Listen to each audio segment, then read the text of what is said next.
Call board of the board of directors meeting for May 13th, 2025. Call.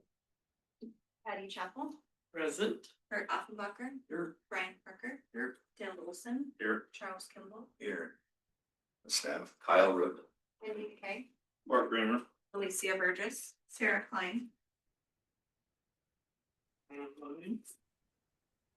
We got Kelly and Rob are from our staff online. Agenda timeline. I'd like to move the consent agenda to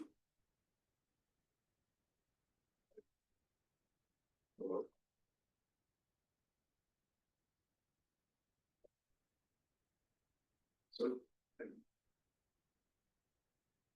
Quick note too, the original agenda we had, the staff reports were down below some of the other presentations. So those have been adjusted on your agenda. So the staff reports is item 10 now. If you had an eagle eye, you noticed that change points to you.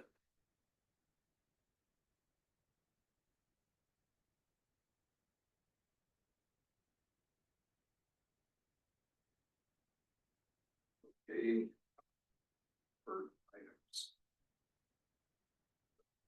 Nope. Public comment. No public with us.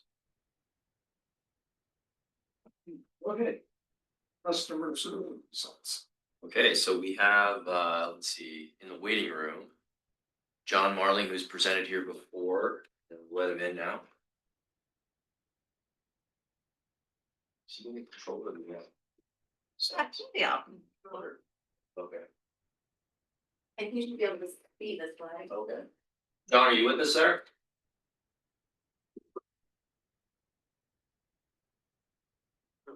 It's muted. Oh, you're muted. I'm unmuted. There you are. There we Can you go. hear me okay now? Yep, we got you. And let's put on the video here. Right.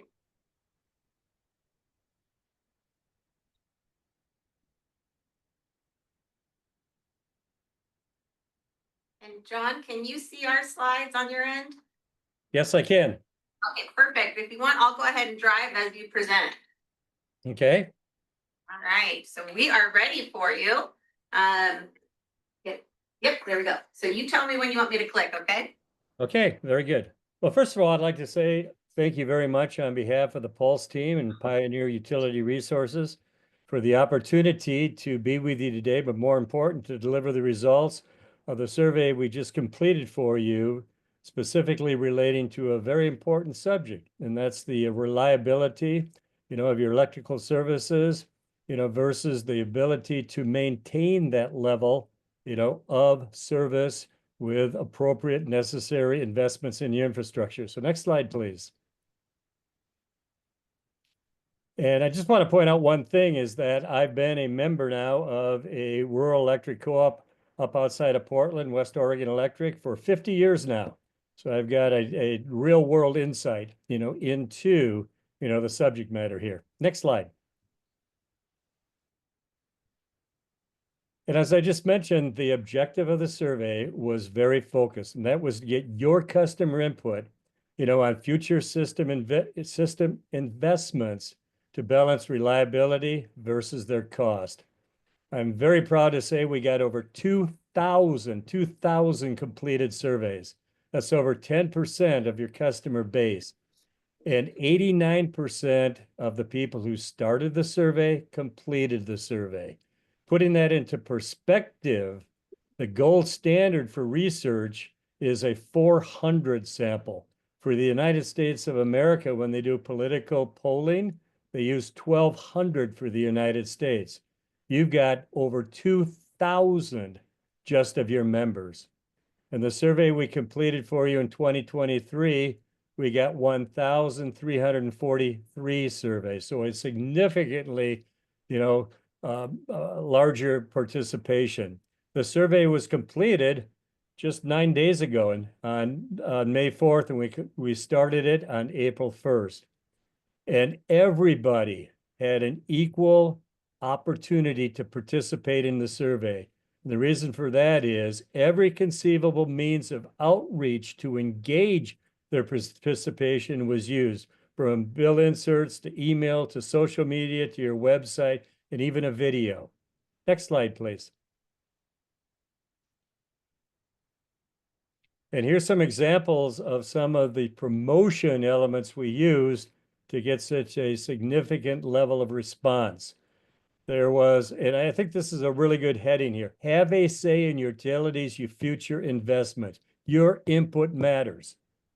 I mean, that is an extremely positive, engaging statement. You're inviting, your customers to share their thoughts, their insights into this very important subject. We also made it very easy for them to participate. You'll notice in the lower left-hand quadrant, there's a QR code. All they had to do was in the email or the other means of promotion, just scan the code and it would take them right to the survey. And there was even an invitation from Kyle, a little video that he put together. So once again, and this is important, all your customers had an opportunity to participate in the survey. Next slide, please. Here are the principal takeaways from the survey. I'm proud to say I've been doing research now for over 40 years. And obviously, in every survey that we've done, what's most important is, what do you get out of the survey? What are the takeaways? What's most important? In my judgment, here are the 6 most important takeaways from your survey. Number 1, you've got an extremely strong basis of goodwill, trust, and confidence among your customers. And we do a lot of consumer satisfaction survey, and your customers rate you among the highest of any organizations we've measured satisfaction. So number 1, in terms of takeaway, you've got a very strong basis of trust and confidence. Number 2, and obviously one of the key points of the survey was measuring reliability satisfaction.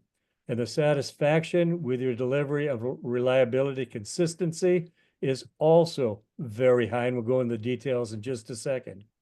Number 3, not only in this survey, but the previous survey we did for you, your customer satisfaction, their perception of your communication with them, even during major negative events like the ice storm, they rate you very high in terms of your responsiveness, timeliness of your communication. Number 4, and I think this is really important in terms of moving forward on the decision relating to investment in infrastructure, is your customers are aware of the need to invest in the infrastructure. Number 5, and this is also very important, they have a core understanding of the challenges that you face, and therefore are more receptive and supportive of an increase investment, an increase in their service costs because of the investments needed to make to overcome, to address the challenge you face. And number 6, there is a very positive level of support by your customers for investment in infrastructure to maintain your reliability. Next slide, please. Number 1, in terms of takeaway, goodwill. They trust you to make responsible decisions about investments in the electric system. 81% agree with that statement.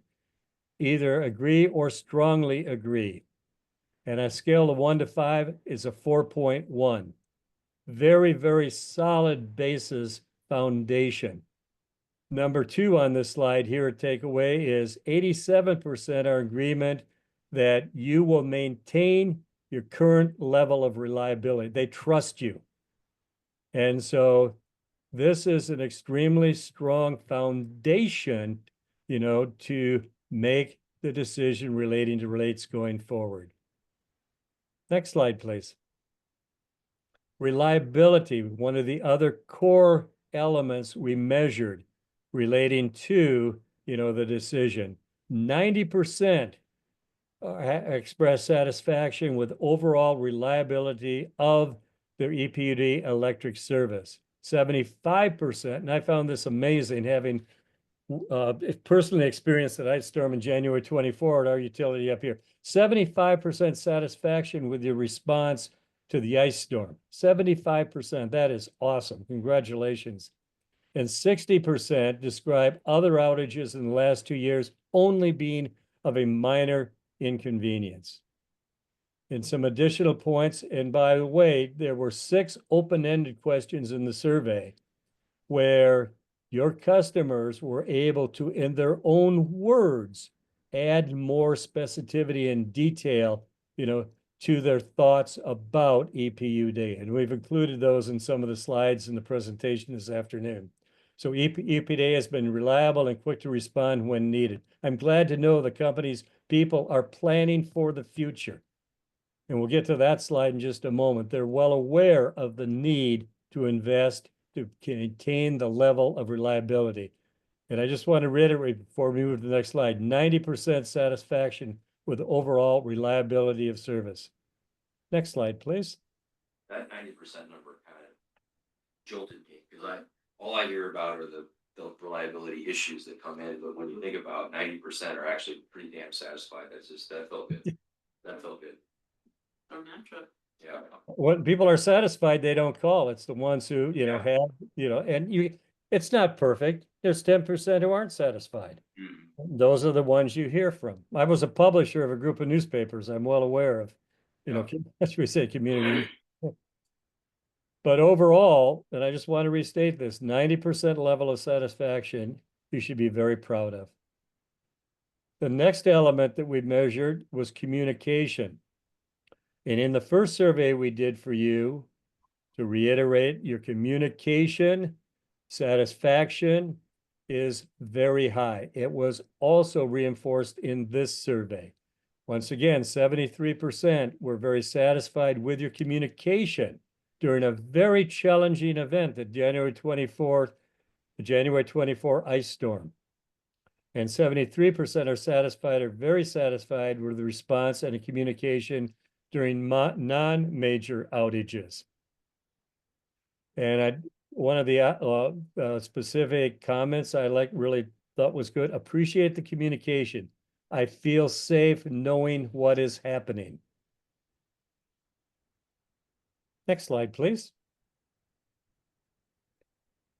As I mentioned a moment ago, this is a level that I think is very, very important in making a decision relating to rate increase to support infrastructure investment. They have a high awareness of the need to invest. 77% strongly agree or agree with the need to invest in your infrastructure. 34% are extremely aware of the need to invest in the infrastructure to maintain the level of reliability. Next slide. This is once again a slide that I also feel very important, is your customers are aware of the challenges you face going forward. They're aware of everything from extreme weather events, wildfire risk, and the need to upgrade the infrastructure. So the basis of being aware of the need and the challenges, I think, is very important in terms of being able, to make a responsible decision to invest in the infrastructure, to maintain, that level of reliability, given the challenges you face, because they're aware of it, of the challenges, and they're aware of the need. Next slide, please. Now, relating to, we put together two questions relating to I put it bluntly, getting their input, feedback on what they feel is a applicable level of increase.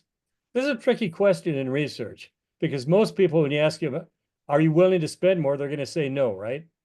So we asked it both on a percentage basis and on a dollar basis. So on a percentage basis, 75% support a rate increase. 25% do not. And you look at the open ends, there are a lot of people who said, we're on a fixed income, finances are tough, challenging times, we can't afford to spend more.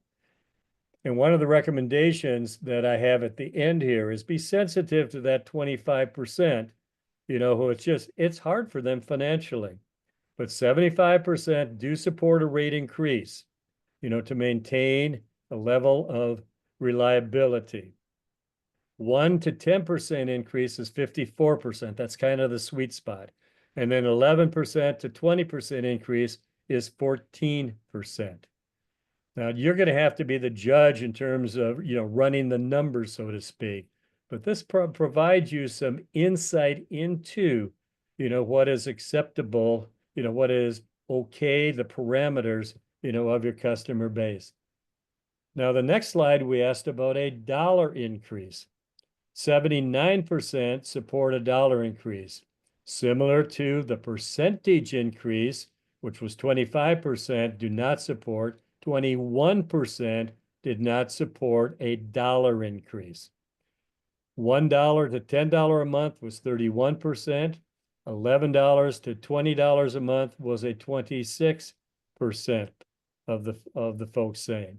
So between, $1 to $20 is 57%, kind of a sweet spot. And I just want to reiterate, we provide you with the insight from your customers relative to their parameters on what's, they feel is applicable. Okay. And I like this comment. Up back one slide, please. A few dollars now to save us from future outages is worth it to me. They understand. Once again, they are aware, of the need and the challenges you face. Okay. Sorry, next slide. Okay. In the open ends, and I would encourage you to, in the results that we provided, to your management team, we've organized the open-end responses for you. Here's some of the highlights in terms of specific areas for improvement. Reliability issues in specific areas. There's frequent or prolonged outages in particular rural areas. Restoration prioritization. Some customers feel, they live in an underserved and they're consistently the last to have power restored. Communication during outages. Customers are generally positive, but on the major events, but not as much on the smaller events. I kind of got tongue-tied there.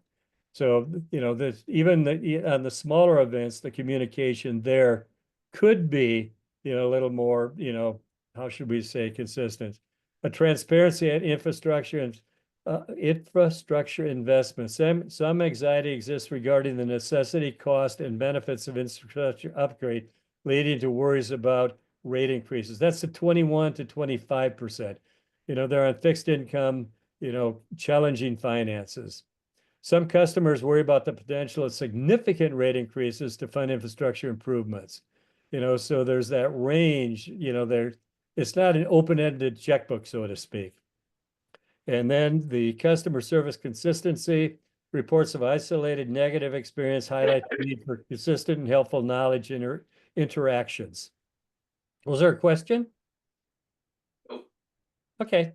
Energy efficiency and cost management guidance, a desire for clear information and incentives to help customers manage their energy use and potentially offset rising costs. So we derive these areas from the open ends. I would seriously encourage you. It's very enlightening to go through the open ends. It's very motivating because of all the positive responses. But as we've noted here, there's opportunities, to take it to even the next level, of satisfaction. Okay. And then I've got some, recommendations. Number one, and it was really the essence of the survey, was getting information to help you frame, a potential rate increase to cover needed infrastructure improvements. We absolutely, in our recommendation, support you move forward. The reasons, once again, in summary, you've got a very strong level of trust and confidence, a very high level of core expectation and satisfaction with reliability. You are very, very well known for effective communication. They're aware of the need to invest. They're aware of the challenge to invest. And as I pointed out, roughly 75%, support a percentage increase or a dollar increase. So those are the 6 reasons for Paul's recommending, supporting further evaluation of, the need to invest in the infrastructure with obviously a rate increase. And then I put together some just follow-up recommendations that I felt would be applicable, from the survey. Number 1, communicate investment need. Clearly explain why the infrastructure upgrades are essential. This is, to address those 25 to, 20 to 25%. Highlight specific improvements, tangible benefits of investments. Address affordability. Be sensitive to the 25%, who said they can afford.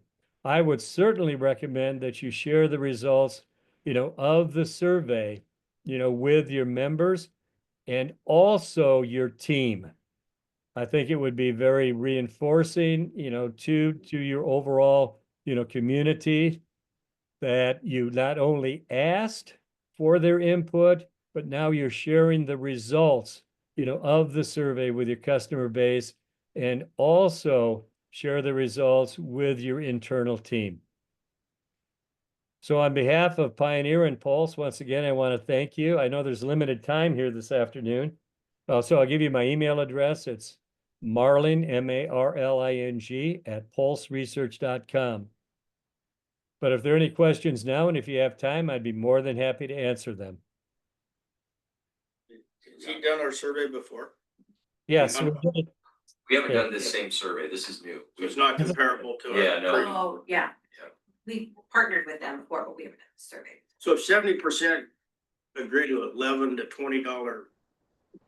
What's our average power bill? $140 some dollars. So $15, what is that in Yeah. 1,400 kilowatts roughly? I think we gotta look at this feedback and try to process it as a multi-year. Yeah. A 10% rate increase, even if they say great, I think we interpret that as to say, let's do 10% over a period of time to spend on it. We're obviously not gonna put that all in at once. Eat that frog up slowly. Yeah. It'll be more confusing when you add in the normal increase in cost Yeah. of bond or whatever that have to go. Yeah, so you have to say, what would we be doing just to keep up with costs, and then how much on top of that? would we like to do just to make That's it something that work? needs to be addressed in terms Yeah. of understanding. Maybe when we start talking about rate increases, we can do that. We're actually, I have an item tonight to talk about power costs specifically, and maybe separating that out as an explanation. So there's different ways we can start describing it. Our historical approach is best being one number, one rate increase, it covers everything, but maybe we need to start getting more specific. Positive. It's interesting to see his comment on energy conservation and people wanting more information. I don't know how you, I think we put out a lot of We stuff. market quite a bit, but yeah, there's always more to do. I was thinking how you could maybe have meetings in certain areas, Mhm. but I don't know if we Yeah. tried that when We've tried that. Yeah, Nobody really showed up. nobody showed up. We used to have barbecues at mobile home That parks. was pretty lame. No news is good news. I mean, really, there's gotta be something in it for the customers. We showed up for a general meeting, we had 2 people with that. Yeah, we We made gave that away after a couple 3 water summers, yeah. heaters, and all of a sudden they were blowing the phones off the hook, so it just sort of depends on how you present it. I talk to people every so often, I'm sure everybody does, about, in help, financial help out there to do things. Yeah, yeah. I don't get the feeling too many people really follow up. I don't know why. Yeah, I don't know, we do have good uptake in a lot of our programs, I don't feel like there's. Well, don't get me wrong, yeah, no, Yeah. I understand there is. but Yeah. It's just like the people I've talked to, Yeah, they never really do much about it it. takes a while, it's another project you gotta do, it can be difficult, but we'll keep at it, I mean, the marketing never ends on energy efficiency, we learned some good stuff with this last promotion. Having Becky from our staff on video really moved the needle there, so we can do more stuff like that to get it out in front of folks. I think this Tax refund. kind of gives an indication of the tolerance though for. Yeah, Mhm. I like the idea, the- yeah. I mean, like half the people, it gives you kind of a feel for it's not Yeah. 30%. Yeah, Or zero. I think it gives you some maybe confidence in the future. If you feel like you need to take a rate increase vote, there's some support for that. Not that we wanna get too far in front of customers, but they're saying that we're okay with some of this. That's helpful. Oh, powerful. Yeah. This is in line with what we've always heard, which is that, in terms of if rates or reliability more important, reliability wins out every time. We don't wanna make things out of line with affordability, but folks want their power to be reliable, there's just no doubt. I read one report where people said they would be willing to pay anything as long as. Yeah. Yeah, you hear that especially in big events. Yeah. I would pay anything to get my power back on, right? They don't really mean that. Yeah. They'll say it. $500. Do we have the final report that we can share? No, not yet. Okay. John, I don't think we've received the executive summary yet, so maybe we could follow up after this, figure out a time frame on when we get that, and then we'll make sure to share that with you as well. Yep, absolutely. Thank you. I do think reading those open comments are really interesting. I always like that. I get one of these things back. Yeah. Those are real people telling us stuff. Yeah, I know the last survey we did, I had a chance to go look at the survey and I haven't seen this one. Can we still see it? Oh, you mean that, like, as if you were Question. taking the survey? Well, just see what the survey Oh, the was. question. Oh, the questions, yes, we Yeah. still have that. We can share That should be part of the So report. we know Just that. It'll go You mean question you by didn't take question the on survey? how it was answered. My wife did it. what's- My wife and our wife did it. We haven't got it yet. As soon as we get it, we'll send it to you. But that'll have every question and what the Yeah. responses were. And if we, did $500 get awarded? Are we still in the game? Not yet. We haven't done the lottery yet. Oh, Other employees and relatives of employees are not allowed. Chip and Chair Brown, we're still in it. Well, great. I appreciate that. Thank you, John. Thank you, Alicia. Thank very you, much. John, we appreciate it. Yeah. Thank you. Have a good evening. Appreciate it. Thank you. This Hi. timeliness of adults. You have to wait 6 months. Agreed. That was $500 well spent. Well, yeah, you get That had a 2,000 fact- people. that had a 2,000 factor. people. It's amazing. For outcome. Okay, so we got two folks from Bonneville on there. Vice choice. Yeah, I sent Rob a note, so I think they were just finishing up. Wrapping. Alright, well said. No. I think, Okay, now we're gonna based on need.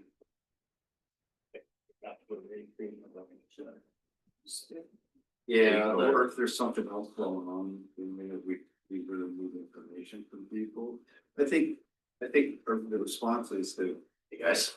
gotten better and better over the last few years. Kevin, we're gonna welcome up some Bonneville folks. So you may remember Kevin Mosina, who's our power account executive. He's come down to join us here. We're talking about. Sitting here? Yeah, you're not. Let's see. No, not really, it's. We have a couple other folks online as well. I think I saw Chris Lockman on there, who's our transmission account exec. And then we have one more I can't see right now. Harlan. For that, wait for Ryan. Okay. Too. We should see Got Ryan? Ryan Higerdall on there. Yeah.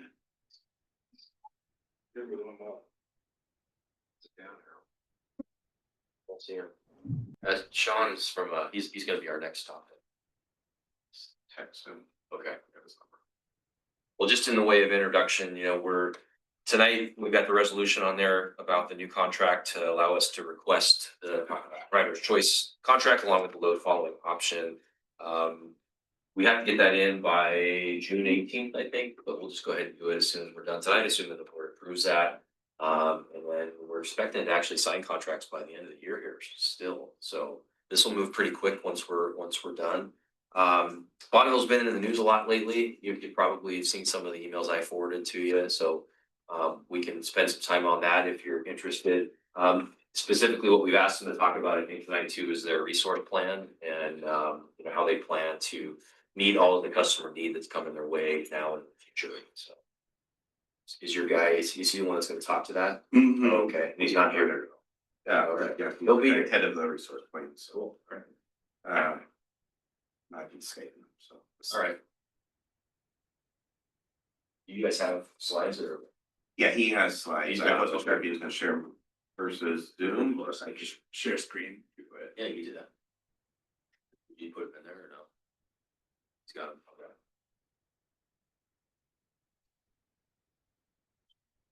Seven days of production, boys. There it is. There it is.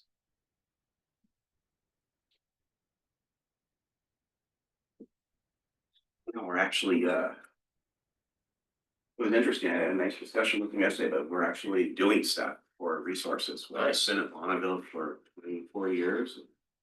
We historically have not done a ton. Yeah, it's been on the customers. Yeah, Yeah, so now it's like the first time to actually see real stuff going. So that's great. It's a nice conversation with Ryan. So Ryan's here from Bonneville also. Welcome. Did you want to share your screen to put the slides up there? Yeah, I think Carla, can you guys hear me okay? Yep. Yeah. Yeah, I think Carla is gonna pop those up here. Okay, great. And we don't use Zoom a ton, so Okay. we'll see Carla. Some people new for Carla too, but Carla, I have the slide deck too. If you can't share it, yes, Zoom. It's Bonneville on still WebEx. Yes, You guys are about 3 generations behind. we are most of our stuff. So All right. Oh, there it is. Great. we see it. All right.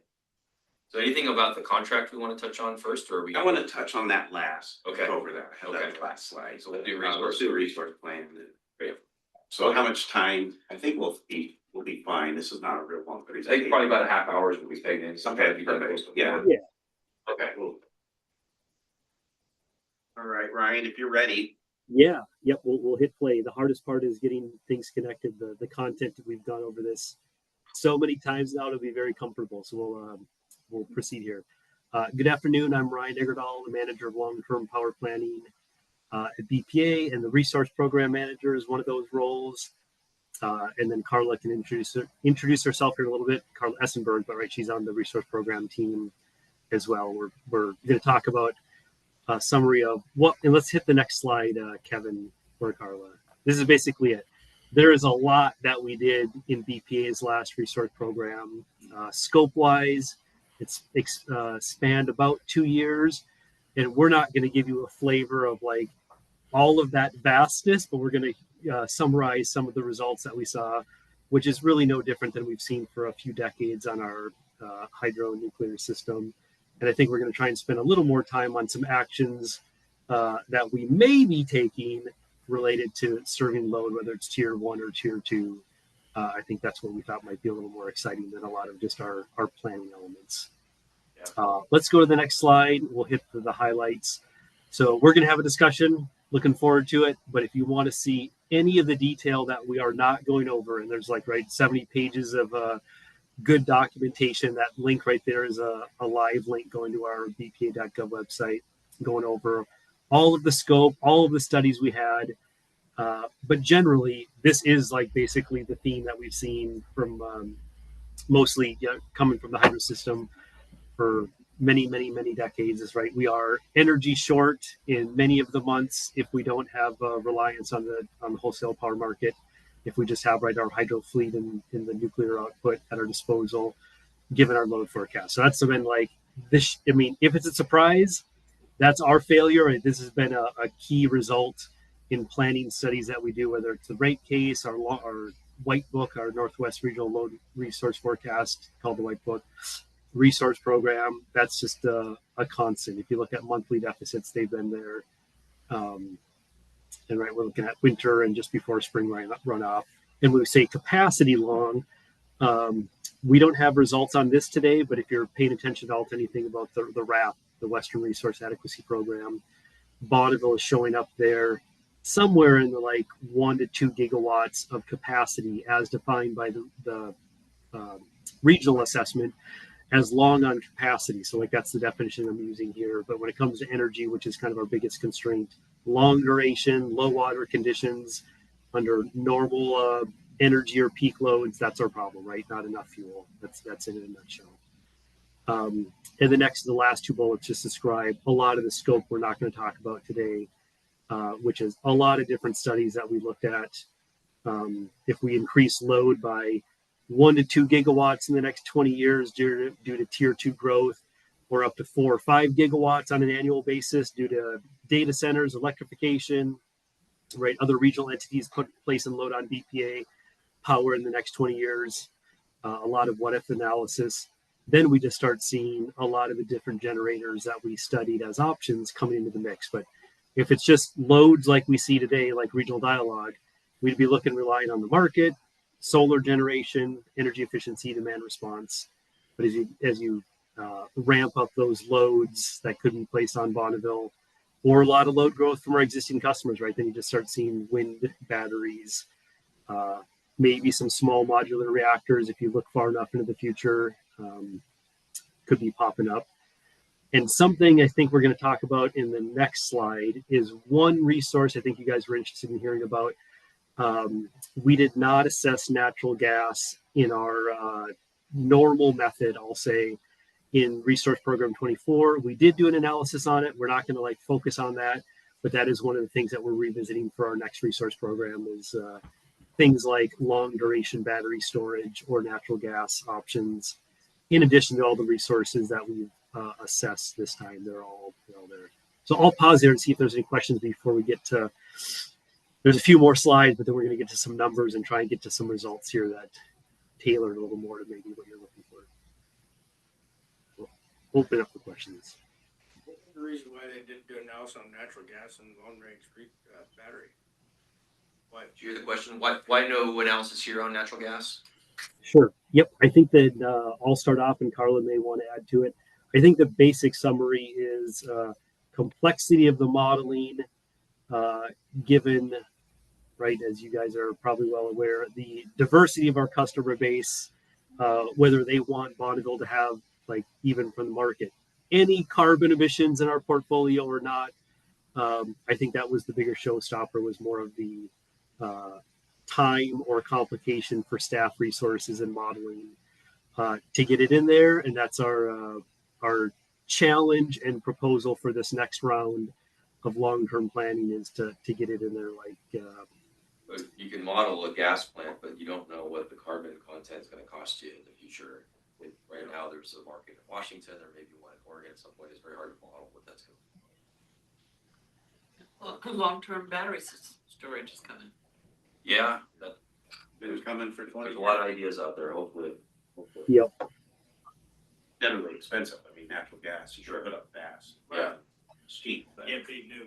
Building a big battery takes a while, huh? well, I think that's pretty quick too, but it's just expensive. Yeah, So- it's still very expensive. Prohibitively. Yeah. So the natural gas is a great option, but for Washington. Nuclear. Yeah. The nuclear, I mean, I had customers looking into that, the modular, and that ended up getting really expensive. Yeah. So, Yep. so they can get that cheap. Yeah. Mhm. That's not a You real need to good build one. one. You know, we gotta play Bill Gates. Get the Get first us- one Wait till the built. first one. It's inevitable. All right, Ryan, sorry. No, that's a good conversation. Let's go on to the next slide. It's just a few more points of other things, including the resources we just talked about, we want to try and tackle next time around. Let's see, I'll start at the top here. So what we've had, right, we have this RAP capacity resource adequacy program right in the Northwest now. Bonneville goes binding either late 27 or 2028. So the first few things I'm going to talk about, the first 3 bullets really quickly, is whether it's looking at capacity of the hydro system or CGS from the RAP point of view, or how we've looked at it from Bonneville. We've looked at a 1 hour peak metric, what can largely the hydro system do for 1 hour in a month or in a year. We used to look at it that way. We've had a 50 hours per month metric, that right, how much sustained hydro peaking can you do in a 50-hour continuous period, well, 10 hours over 5 days. We have an 18-hour metric that looks right at 6 high peak hours over 3 days.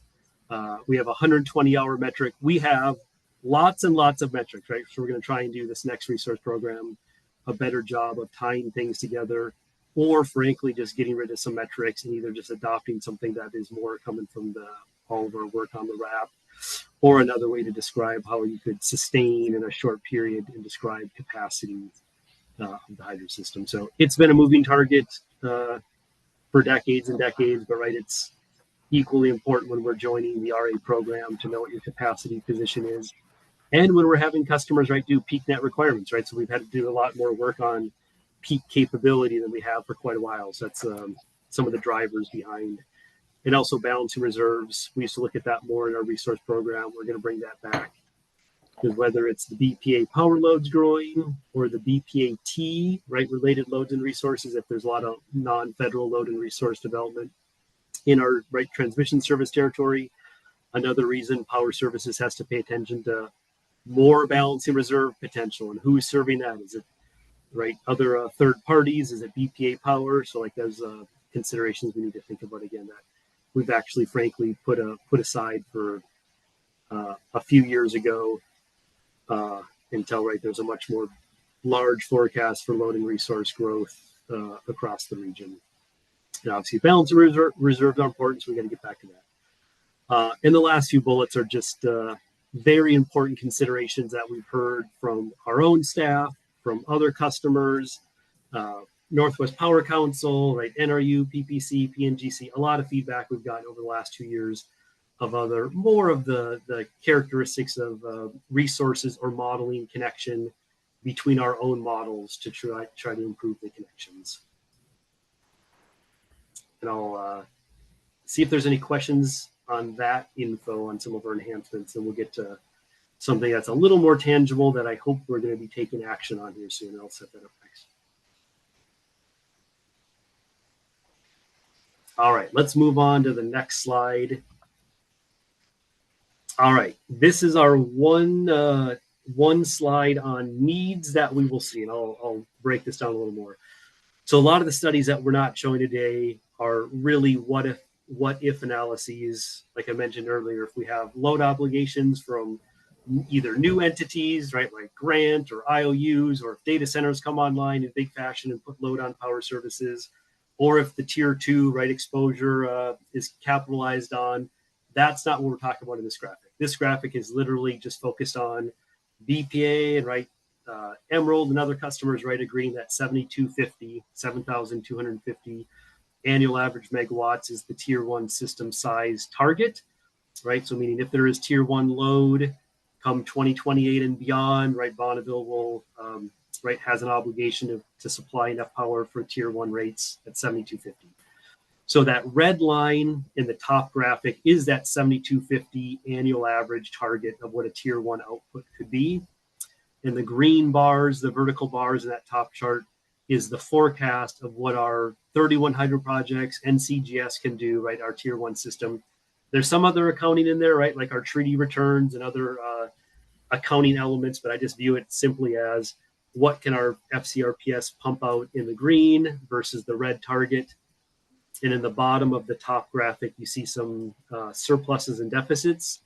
So that's just a summary of like in 2029, we're short by about 432 annual average megawatts of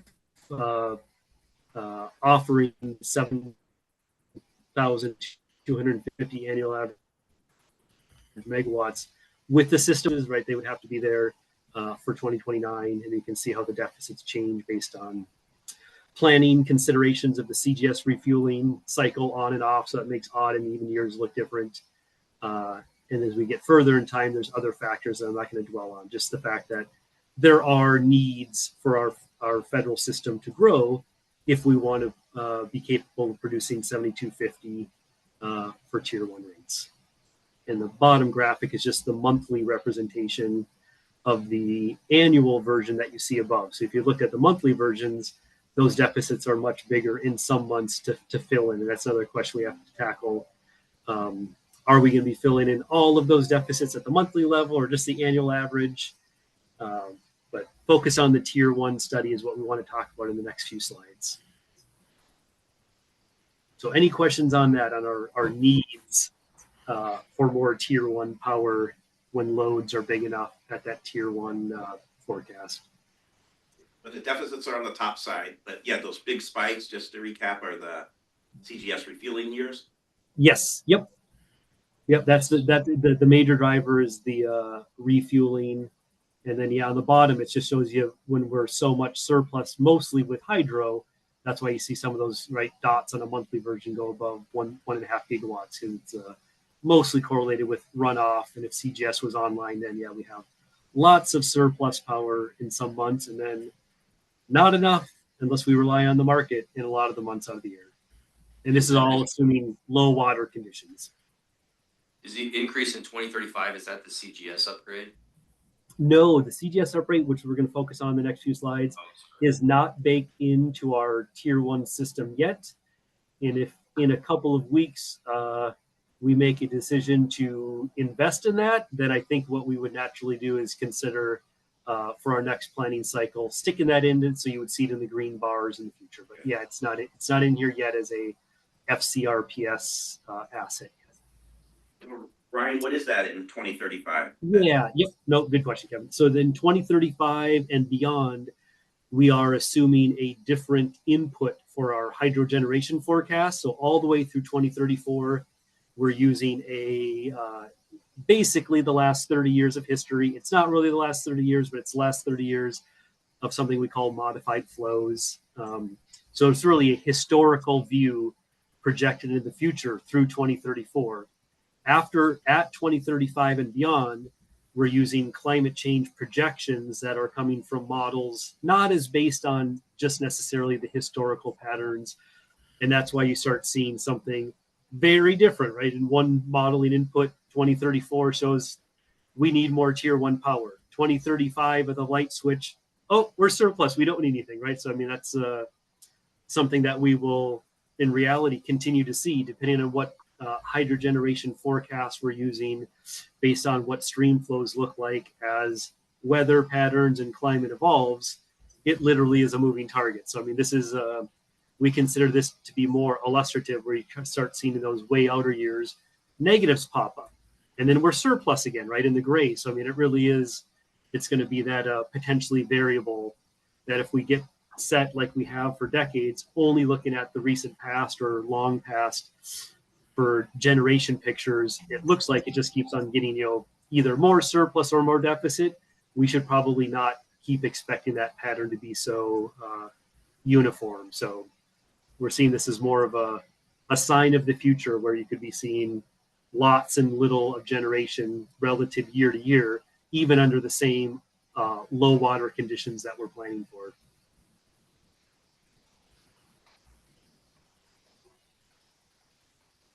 All right, let's move on to the next slide, assuming that right in the first few years of our process, looking forward when the tier 1 rates would be effective for the provider choice contracts, we have a need. That's kind of like what we're going with here as a starting point. And then Carla is going to summarize for us what we did with those needs. Yeah, so I'm Carla Essenberg. I joined the policy and pricing group at BPA a few years back, and have been helping with the optimization model and the market portions of the model. So just to make clear, the results you're seeing here are specifically from a study in which we're meeting those monthly needs that Ryan just showed you. So assuming that we're not just going to increase the system by the annual average megawatts, but we're going to follow the monthly shape. And we're also requiring that it's done just with supply side resources. So we're growing the tier 1 system by adding supply side resources until we're meeting all of those poor water year monthly needs that Ryan introduced to you. So that's why these capacities are so high. So the right-hand graph is the supply side resources acquired, the nameplate capacities acquired if we include the CGS EPU. Our analysis, our modeling suggested that the EPU is one of the least expensive resources, so it would certainly be acquired if we were going for a least cost portfolio. But we go ahead and show you on the left what you would get without the extended power upgrade, just for comparison. And so you can see that if we were going to meet all of those monthly needs, we end up acquiring lots of solar, a bunch of wind, a little bit of geothermal, basically all that we made available to the model, and then the CGS EPU. Of those, the CGS EPU and about 300 megawatts of solar are all that we would acquire if we weren't requiring that this be supply side resources. The rest of them are more expensive than market purchases. Some of them are quite a bit more expensive. But here again, we are requiring that the full needs be met with supply side resources. So you can get resources that are a lot more expensive than market purchases. To be clear on the, sorry, real quick, the CGS upgrade that's being considered. So there's some efficiency. It's been talked about a little bit at PPC, but there's a project they brought to the table as part of this contract development. They said we can get more output by making some of these upgrades. And so that has been the plan of action, get our system size from what's currently 7,000 up to 7,250. That's part of the equation. It's like turbine efficiencies or something like. Ryan, you know what that is? What the efficiencies? Nuclear engineer, I think this whole ring's. Yeah, I don't know if any, Carla, do you know what the efficiencies, the CGS upgrade? What they're actually doing? High level? Yeah, I'm not enough of a nuclear engineer to say in detail, but it's a standard kind of upgrade that a lot of nuclear plants have done. It does involve a different turbine.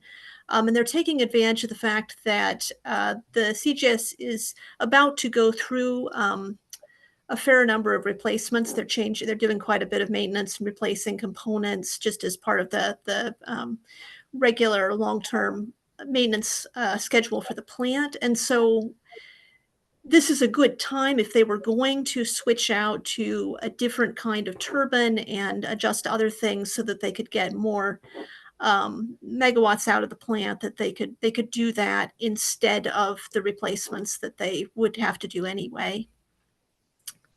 Yep, Carla nailed it. And I think another thing is the right. I think you guys were asking also this. It is taking more fuel as well, right? It's an upgrade. It's not just right.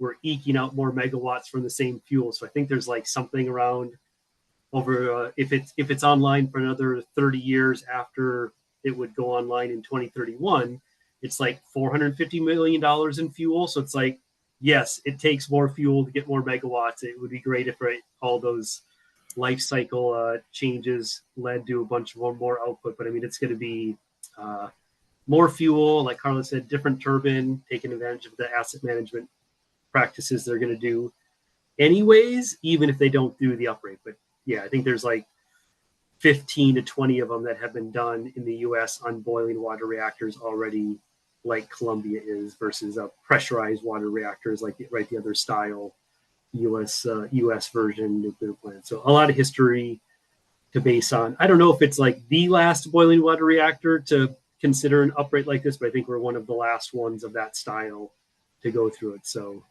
hopefully being a late adopter, if we go through with it, we're learning from everybody else in the US that has gone through this.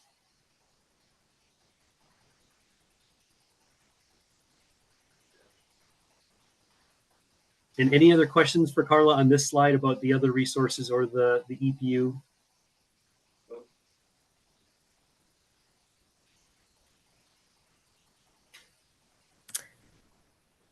Yeah, so just this is just giving a little peek under the hood, essentially, for the model, just to give you a clearer sense of why the model is selecting the amount, the capacities that it's selecting. So the blue line here is showing you the needs that Ryan showed you.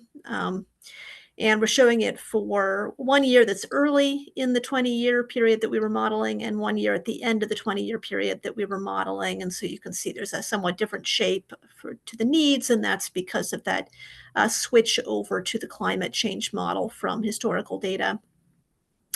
And to remind you again, that blue line, the needs line, that's in P10 hydro conditions, so bad water year in every month. And then the bars are showing you the average megawatt generated by the least cost portfolio. So the black bar down there at the bottom is showing you that extended power upgrade. Then we have the solar generation, wind, and geothermal at the top. And you can see that what the model is doing is building to meet needs in the tightest month, which turns out to be February early on. And then once it's met those needs, those resources give us quite a bit more than is needed in all the other months, even in a P10 year. And of course, if it was not a P10 year, you can expect we'd have large surpluses in every month. So that's why we're getting thousands of megawatts acquired, even though we're just aiming for a relatively modest annual average megawatt increase in the system.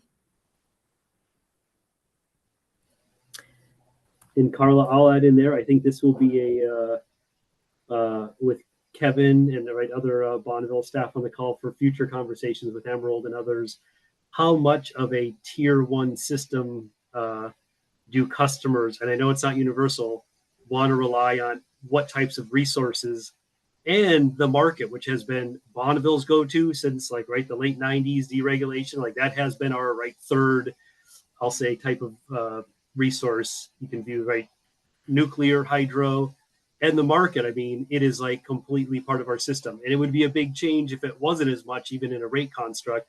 I think that's something that will, the AEs probably want to be talking to with customers broadly about how serious, because like Carla said, it's going to be more expensive to underwrite these forecasts to go generating resources to get a tier 1 output versus the market. But that's what we've assumed in this study is no tolerance for the market for tier 1 rates, but that has to be determined, of course. This is our planning view.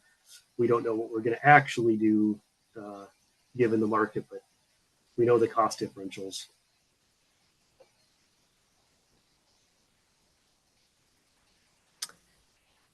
Well, I think that's all we have on these results. So we could go on to the next step slide.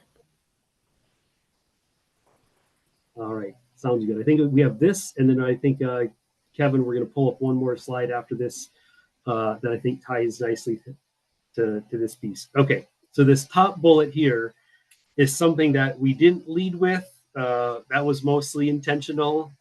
I view it as a little bit of a disappointing story. I think customers might see it that way, and we'll see if we can balance that out. But even though we've done a lot of work in many different resource programs and in Resource Program 2024, the main takeaway, and this has been I'll say the good news, bad news story in Resource Program 2024, until we have more confidence in product elections, contracts getting signed December 2025, load forecast, which I think the last slide goes into more detail, until that is more understood, there really isn't a lot of confidence Bonneville has to go out and do major resource acquisitions. And I say that, because that's the term for getting something that's 50 megawatts of generation capability and 5 years in duration or longer, which the CGS uprate is not in that bucket, That's an existing asset that now I'm on the second bullet. That's something that, we might take action on, We're going to try and decide next week at BPA. The Energy Northwest Board has already approved the uprate, They're ready to go to, have Bonneville invest through its customers. It's about a point estimate, $700 million direct capital. And if there's the Inflation Reduction Act benefits that we are planning for, that brings the purchase price down to about $400 million of today's dollars net present value. 462 megawatts of clean baseload energy. So that we can move forward with, if we do next week, make that decision as a tier 1 resource by filling that gap. But any other way of filling the gap other than energy efficiency, which isn't really a tier 1 adder, but it does help us meet load. That's why we have that on this slide. Energy efficiency and the uprate, those are things that we will consider and invest in. But as far as anything else we showed here or studied with wind, solar, batteries, geothermal, maybe new nuclear, a small modular reactor in the future that does show up in some portfolios, given some assumptions. Those are the things that relate to that first bullet that we are intentionally holding off on until we get more certainty around our loads. And that is the double-edged sword, Because by the time we get a lot of certainty, load service period will be at the doorstep, This is the juxtaposition we've been talking about with customers and PPC. And I understand from stakeholder groups and customer groups, that is frustrating, but right, that's the walk of, if we don't know what we're really having as an obligation, it's hard to secure power for it. But once those become obligations, do we have time to build generation and transmission in time? Probably not. So there will probably be a lot of market bridge activity or other factors, or maybe load won't go up to 7250. That will to be determined, but at least it's a really good question of like, what are we investing in? And right now the answer is maybe in the CGS uprate, for sure, energy efficiency. We definitely rely on the market, but other major resources, we are really waiting until we get closer to certainty. And I think, Kevin, this might be a good time to go to the last slide. I think that's what maybe the schedule puts into a little more detail. And did you want to hit this, Kevin, or open up questions before we hit this last slide? Questions before I go to this. Well, I have a question. So the reason for this is because the organization feels that the risk of having too many resources is too great to even go slow at right now? In the media, we hear that you're sitting on your hands and nothing's getting done fast enough. Of course, we all know what the media amounts to. Yeah, So, Sure. and then it'll go slow over the next 12 to 15 months and start moving in a direction of extra capacity. You've decided to hold fast until you know what you're going to sell. Yeah, I would say that last part, it might be a blend of both. So like what we don't have in this presentation is the groundwork we're trying to lay around, right? Because we haven't, I'm going to say, ever really expanded the federal system, right? We tried with Tenaska Gas Plant in the early 90s, didn't follow through. Otherwise, right, we inherited the hydro system, inherited the nuclear system, right, in 1984. So we haven't really ramped up, I'd say, ever before. So we are doing things right now to learn from other utilities, some of our colleagues that we work with. But I would say that isn't something that is tangible and is getting us right nearly as confident as something like the CGS uprate in particular. So we're trying to lead with what we are doing, but yeah, it's more of getting our processes ready to acquire. But no, we are not right close. Like if we found out what our loads were right now, we would be starting pretty early on to start the machine to get generation built and the needed transmission for it. So I mean, we are not ahead of schedule. But yeah, that is the risk, is we don't want too much generation, but then the risk becomes we have not enough. Is there a fear that the private investors are going to put so much generation up that they may overload it? In other words, overdevelop, and therefore BPA would not want to be. In other words, is there some sense that market decisions or market purchases might be the better choice and let private industry take the risk on overbuilding the supply?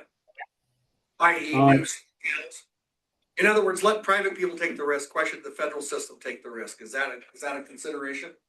I think Kevin can add to this too. I think that is a consideration, but I think primarily what BPA is worried about is let's not get into a bunch of generation and then it turns out public power is not placing load on BPA power like our generation would or our actions would presume. I think that's the largest piece.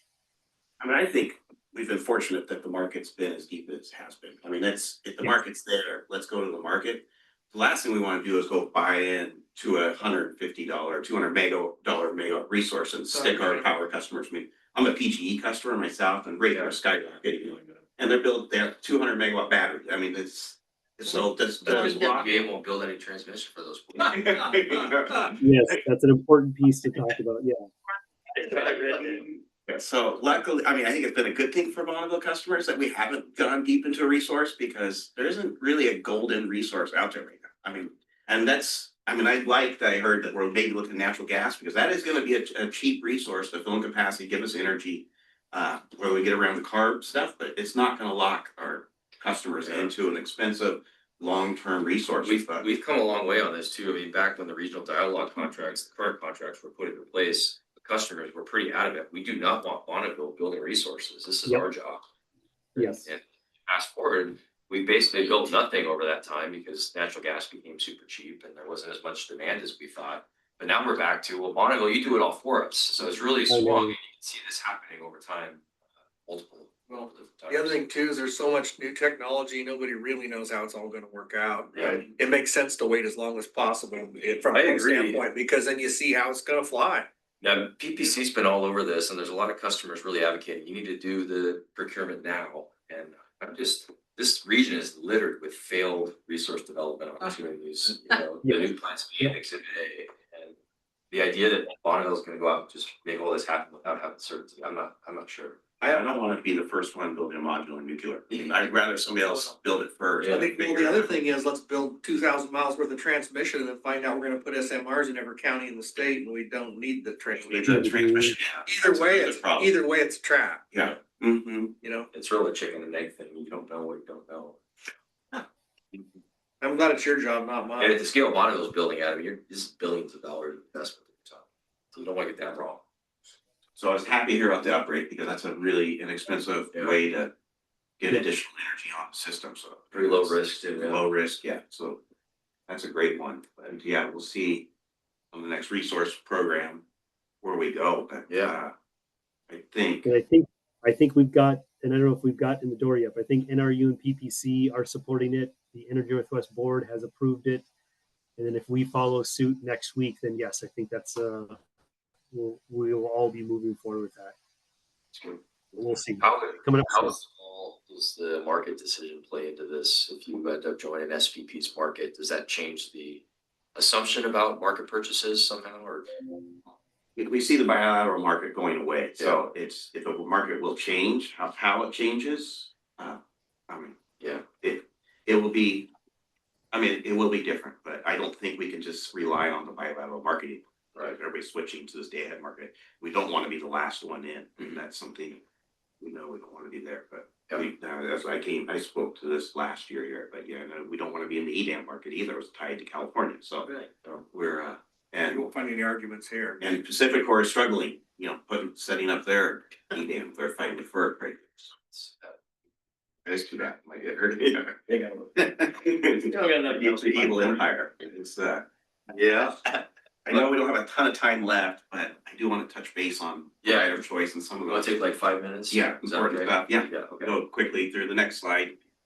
Because there are some important decisions that are gonna need to be made here. And I'll be coming back and we'll work with Kyle and Rob going through some of this stuff. The first piece that we're going on next is the RSS provisions, which you guys will be dealing with that for the first time now with some of the Short Mountain for this next rate, you know, our next rate case. Those are resource support services. It So like it's the stuff that we pay Bonneville to help us integrate the output from Short Mountain. will take the, you know, Grand Coulee's gonna take all the curves now, or anytime Short Martin shuts off, Coulee's going up, so it's how Right. those services you're paying, Right now, we do that ourselves through the Slice product, so this will now be on Bonneville. This will only be a couple years as we shut down the plant by the end of 27. That'll be part of the cost. but something you wanna pay attention to if you ever guys wanna run and develop resources down the road, so Yeah. that these are the services. paid for that? Is it per unit of? What's the billing determinant on that? Yeah, A whole bunch of stuff. A whole bunch of stuff, yeah. You sorry. go a half hour on that. Yeah. We'll show you one of these bills one of these days. That might be a good workshop topic just to bring it in. But, yeah, there's a lot that goes into the charge. What do we think this is per year? Did we say $140,000 $3,000 a year until it gets turned off and then it for gets. this service to integrate Short Mountain with Bonneville's loads, which is what we pay an implicit cost right now to do this with our market purchases. So it's just transferring that over to EPA. And then the slice form, which you guys are not gonna be, you know, hopefully not involved in that part of it. It's going to be a small group. Yes, Doesn't yeah, sound like, yeah. Couple people. Two people. maybe 3 people. Wow. Boy, they get it Tough right. chip. So Rob, in the draft, the final contract, high water marks, this is gonna be a big one, because this will set up for the whole 20-year contract, your high water mark load. So this would be something that they'll definitely be working with you guys, Rob. You guys making sure we're using the right number. If there'll be a comment period, like we'll grind that number, make sure that, because it's set for 20 years. So this is the amount of tier 1 system you're getting. It's gonna be set for the contract period. So we'll be working closely to make sure we have your NLSOs correct and your load correct. The resource removal. Resource removal. If we don't save enough power, we're gonna grow into tier 2 no matter what we do. Is that correct? we don't have it set yet, but yeah, most likely you're gonna have tier twos. You have tier two. We're gonna start at tier two, we're already Yeah, there. you're already I there. understand. The I mean, numbers. we have no other choice but to find more, to conserve. Mhm. Got it. Yeah, and the tier one pie will never get bigger. So we'll have to continually blend our increasing tier two load into our overall cost of power, and Yeah. that's the way it'll be. Got it. Unless, I mean, yeah, unless we can do more energy efficiency. That's I fine. mean, you could, Or we decide to develop a resource. I mean, like there, we could take, it doesn't seem like that's the direction we're going today, but 5 years from now, who knows? Like we could be we could bring non-federal resources in to meet that above high water mark. But then we So need we- to so pay- like- we so need to we're pay gonna the enter internet tier bill, one. correct? you'd pay this RSS fee that we just talked about. Got it. Okay. There are lots of options to deal with it. So once we shut down short amount, that fee goes away. Well, Yeah. Well, just pay for it differently. but it goes back in, they're still getting paid. Tier two. Yeah. Well, no, it's tier one. It's tier one. That's what we're gonna have to work. That's the Yeah. important thing on Yeah. February to May Right. is get that extra tier one power for that. So that's what we'll need to make sure that number, that it goes into tier one and not tier two. So So thank you for that. Yeah. Yeah, I wanted to say how instrumental Kevin was in that Yeah, decision. about being smart. Yeah. I mean that. It was that and the product switch, to be very honest with you, that was dead in the water, and then Kevin was able to get that through our Bonneville. start shaking some trees. I don't know who you know down there and what you did, but Having customers for I today. really You don't wanna get- You don't wanna say it, do you? Squeaky wheel gets greased. I'm not telling. People want me to go away, so. apparently we take 90% of his time, so we're proud of that. Yeah, Bear Prairie takes it. Okay. So that'll be important. So I'll be working closely to make sure we get the right number. It's stuck, you're with it for 20 years. Then after that, there's another big election that happens is you set, there's a new product on Fire Choice for our tier two product. It's long-term and short-term. It's just a high level. There's other ones, they're vintage and stuff, but just for this meeting is there's long-term, short-term. Long-term is you put your tier two on Bonneville the whole length of the contract. And we manage it as a portfolio, as like our system, tier one system, where we do, the trading floor will do a bunch of purchasing cells to manage that cost down the lowest possible. And basically you're using our trading floor to manage your tier two product and you're paying that rate. Or you can go short term, where it's just, we look at each rate case and we'll go see what the cost of power is for that rate case and we'll tie that price to the upcoming rate case. You could get some weird stuff, market crashes where that short term could be cheaper than the long term, but I doubt it. That happened with this contract. You saw, The tier, well, yeah, because we manage what the tier two product is today is similar to our long-term Okay. tier two, where we manage portfolio, so you get some of the system gets blended in. I don't know if tier two ever got below tier one. I know market prices were far below tier one for a while. Well, yeah, and what, a year, I mean, like 10 years ago. Yeah, that's what I mean. Yeah, tier yeah, two. within the life Yeah, of oh, yeah, current. like the Yeah. current, oh, Yeah. yeah, the market, crashed, and Yeah. the market was cheaper than our tier one power. Yeah. I don't see that happening again. It's hard to believe it would happen again. but- Yeah, you never know. I just don't see it happening. The resources we're building are too expensive compared to. It's true. There was a lot of Like a tier one system. We need an economic collapse, of which none of us are rooting for. So. So that election will be very important. How you gonna manage that, whether you lock in your long-term, your short-term, and then there's a blend of both. Like you can say, let's say your above our watermark is 8 megawatts. You gotta serve with tier two. You can say, well, I'll do that long-term for that 8, but then I'll go anything above that. We'll manage that ourselves. We'll go the short-term or develop our own resources. You do have a one-time option out of our long-term product, as long as there's not any stranded costs. Like, we go acquire a resource and if there's an exit fee, but I doubt that would happen, but it could. But there's one-time exit fee. But so you guys will need to make that decision coming up here. What's the deadline for that? Locks you in. It will be, it'll be next summer.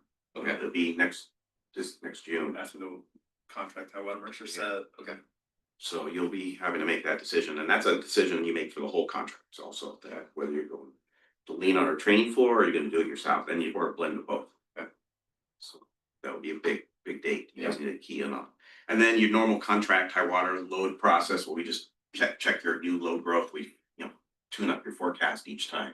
You'll have your fixed allocation, but we will adjust look at your load forecast, whether you're getting growth of your tier 2 product. So we'll redo the forecast for the coming rate case for that 28, 29. So if we do decide to go tier 2 with you, what does it benefit you to do that? I mean, what is it? Why do you do a discount? I mean, I don't. It's a benefit we want to give our preference customers, and we want to take care of you guys. So whether we manage, and it's easier for us to manage, and that goes in the resource program. So once you put that on us, you're just it's a different cost pool, but it makes it look like it'll go into that resource program that Ryan just talked about. Like once you put it on us, it just becomes a load obligation of Bonneville for the length of the contract. They can plan a lot better. We can plan. Now basically manage our slice for us, that's what it. Yeah. Yeah, Okay. Yeah, we need growth, so we'll acquire resources if we have to. we've decided we don't really wanna have that responsibility anymore. No, we're gonna have staff up to do We that. Not for the got faint a of lot of heart. stuff to do around. Yeah, yeah. Or you could gamble and just go short term. Yeah. Just roll the dice. Try to wait. And then day ahead market. So then once we get done with all this stuff, we should have a better idea what this day ahead market's gonna look like. And we just put a placeholder in the contract saying that we will amend our contracts once we know what this day ahead market's like. We don't know today, but a year from now, 2 years from now, we will. So have a good idea. So we'll start amending the contract that deal with this day ahead market. Is there a date that you've talked about entering the market, or is that still an unknown? The soonest we would do it is provider of choice. I mean, that's 28. yeah. I mean, I don't know how that's real public, but it would be foolish for us to join 3 months ahead of time, try to change our RD contracts to blend. Like we don't want to do a bunch of contract edits to. Okay. So I would say the soonest that we would do it would be that October of 2028. Okay. But I think it would be even further out than that. Yeah. Complex. Mhm. And then just updating all the exhibits. So last. Thanks, Ryan. Yeah, you do that. And I will be in touch. I mean, like you Yeah. said, this next summer will be some really big. We'll have you down to do the signing. I expect you to bring John with you. Absolutely. Line with the pan. That's right. Yeah. I think Steve Wright did the whole roadshow last time. He got to every customer. I remember I was, he hung out with us. That's right. Well, if he goes to Co, he's gotta come here. Right? I'll definitely do that. And yeah, the decision is you need to have your letter in by June 18th. Okay. Your decision, what pride you're gonna take. I hope it's not slice. We'll surprise you if we come. We can't do slice, it's banned. Yeah. I guess they've already got It's it. under like. Any other questions for Kevin while he's here? We'll have a few more chances on it. No, but I appreciate it. Yeah, he's been real good to Emerald the last year, I'll just say that. Our customers are really gonna benefit. Take a sandwich with you. Yeah, sure. Somebody Some chips if you want to. Go see Scott Co. Oh. So, Oh, that's No, man. I can't come Dig 'em back. Tell him we said. Yeah. We'll make you late for that meeting, just for the Yeah. love of it. Yeah. Well, thank you for your time. Thank you, Carla, and everybody from BPA for joining us too. Yeah, thank you. Thank you so Thank you, much. Carla. Appreciate it. All right, thanks, Kevin. We'll be in touch. Yes, Right, safe. back to Portland. What a complicated world, huh? Hasn't gotten any easier in my 24 years. BPA is under fire from just about. Thank you, Kevin. Not us, I like him. But we like them now, yeah. Thanks, Kevin. He said BPA's under fire, everybody goes, not us, I like them. We'll figure it out. If everybody's doing this, they can't. I'm gonna stop, you know, you might as well. They're taking all they do. Exactly. It's just political, yes. Okay. All right, keep going. Let's. Oh, yeah, I better wake up. Hey, John. You don't wanna miss this. No, I wouldn't want to. There are quite a few transformers on the check register. I didn't go into a lot of detail about those, just because they're just our normal bread and butter transformers. Some pole mount, some pad mount, actually most of these look like pole mounts, so. I have so many of those. Right, all right, so that's that, but the items I did want to point out to you include, item number 12 is Clear Result Consulting, and that is for the annual software maintenance fee for our energy services software. And then item number 14, RJM Equipment Sales is a utility locator. So that's the actual piece of equipment. You might have noticed that further down on the check register, there was a charge for repairing an older locator.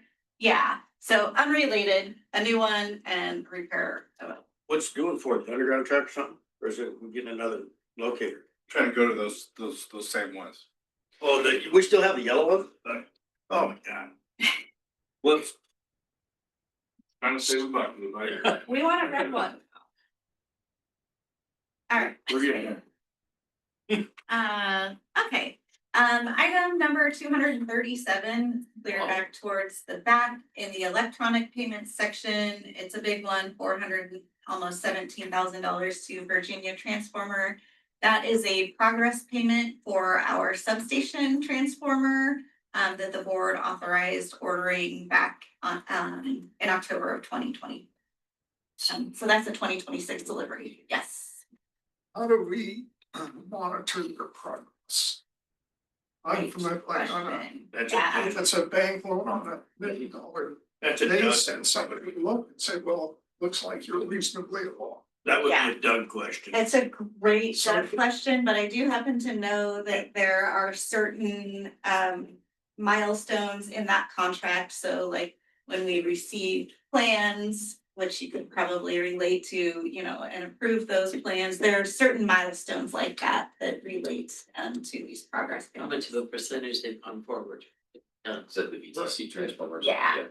I think it was the design. You I explained think that it was already. the design. We Yeah. accepted the design. That's up that too, so. Oh, yeah. Yes, it They're is. indeed. Yeah, he signs off on all these. All right, and then item number 243 is one of our. Hey, did you want me to weigh in? Hey, wait a minute. Doug? That's a sneak attack. Voice of God. Where's it go? Sorry about that. Yeah, so there are certain deliverables that we make progress payments on. One was drawings, another one is going to be a factory visit to witness the testing, and then there's also things like when they ship it, and so along the way there are different milestones that they report on and we check on. Okay, thanks. Thanks, Doug. Thank you, Doug. All right, item number 243 is one of our regularly scheduled interest payments for the 2013 series. So I always just like to point this out to you guys. That's getting down. It's getting down. Yeah, 2026 will be the last year we budget for that issuance. So Really? I'm pretty excited about. That's our original system debt. Where's that part? Yeah. So that was a refinance. Correct, we refinanced that in 2013. That's a biggie. That's paying off everything that was borrowed in 1983. Wow. Yeah. Something, I don't know. I think we live to see it. I think Sub had some kind of burning bond or something. Remember when they- 96. Was it 96? I remember that. That's That was a alright. big deal. I was there. We know how to do I that. know how to burn stuff. Yeah, let's burn some. Get cold. We're keeping it, gang. We got a lot to do today. All right, that's all I had to point out. So I'll turn it over to Brian. Anybody have anything to ask about? Yeah.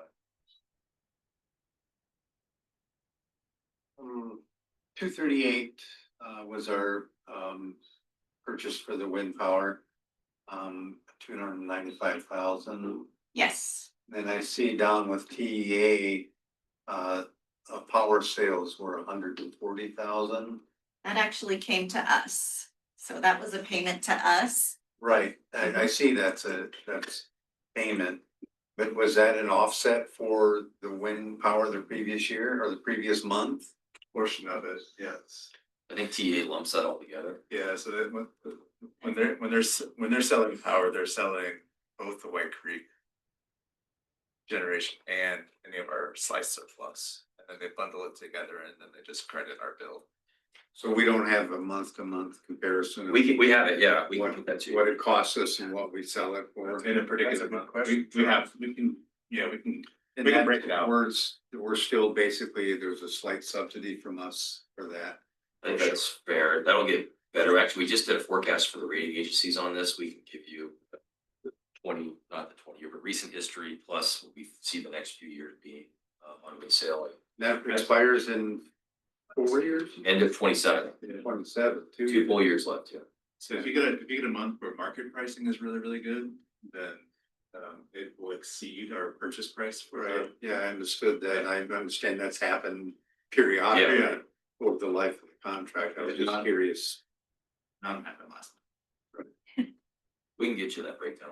That's easy. I don't know unless anybody else wants to see it, it's, I guess, just looking at it is kind of discouraging. Yeah, But there's only 2 more years of That's- discouragement, That's right. I mean, that'll be a part. last week we did see the annual summary of that, and what was the net price? It was something like $16 a megawatt hour. We paid for it with no net benefit, right? So like with the contract price was something like $71, and our resale, like which is in that CEA line for the whole year, brought that price down to about $15. Will we wrap that into the tier 1 when we shut that down? That just goes away. A lot of it now, or We're not using it at all, so it just goes away. plus by the time we start the new rate period, it's gone. Yeah, yep. Whole new world. I got a question and observation. It looks like the transfer switch has dropped way off. The refunds. Is that normal? It was about it. Yeah.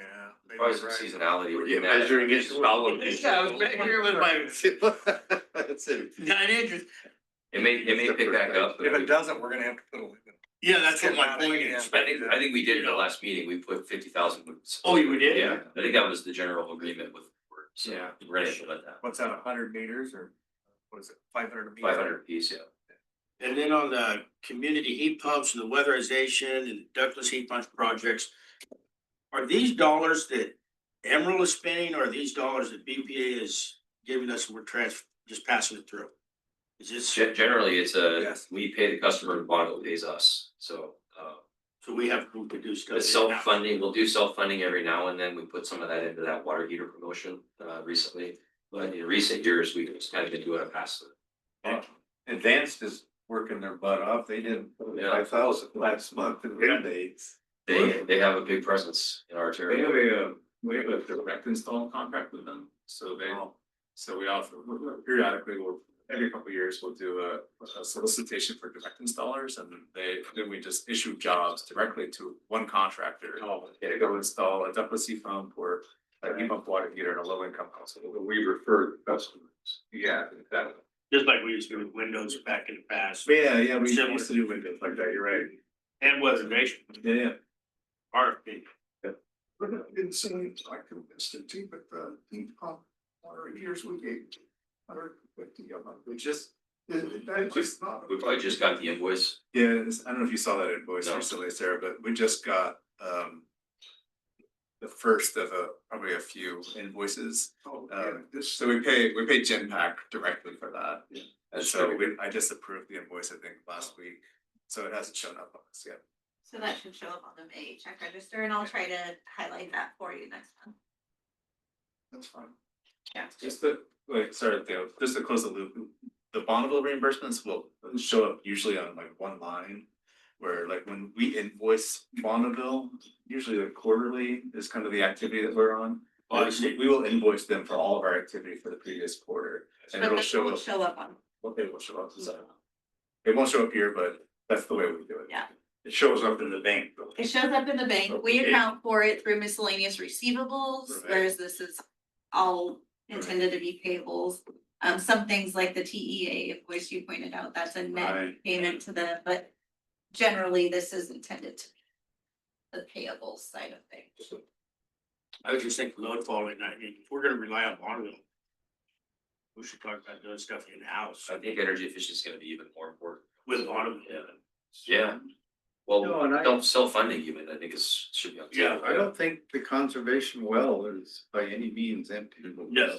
Right, we got lots of opportunity there. Probably Probably look the at cost effective. customer communications and get an idea of that, or just, some people will just. Yeah, makes sense. Yeah. I can't imagine that anybody If you ever needed an energy audit, didn't call us and did it. Yeah. You know, but there are thousands of them. We got a lot of customers. You don't think about it. Sure. There's a lot of them out there. Is that all on the appraisal report? I think so. Okay. Thanks, Eric. President's report that says to read ahead. Really don't, have anything to just. The only legislative update is the only bill that the county has put as an emergency measure to the state legislature to approve the land, to overturn the land use decision so they can build their Heimer. So that's approaching complete ridiculousness. So 178 million, so what difference does it make? That's really all I had. Were there outside? I do. Yeah, I'll just mention a couple things. I think we mentioned this at the last meeting too, but I'll keep it in front of people that the next OPUDA meeting will have a report on what Mike Priest is gonna cost us in what our new budget's gonna look like. And I'm assuming that we'll be voting on the structural changes to the organization. I think there's some bylaws floating around out there that Mark, Class 9 has worked up, and I assume those will be shared soon. Take a look at. Mark took a lot on, so. He did. He's really spearheaded this whole thing. Well, thanks, I don't have time. Just one observation. I thought it was great that Newhouse reached out to River Partners for advice on how to talk to Yeah. Chris. That's.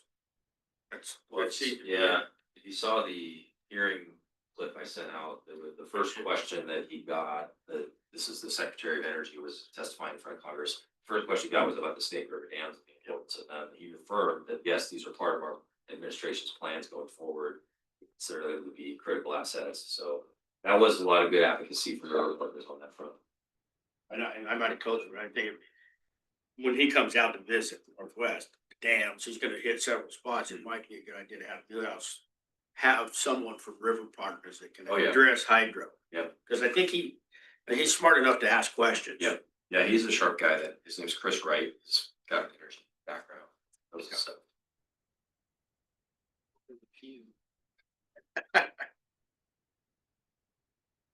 Okay. All right. Staff reports.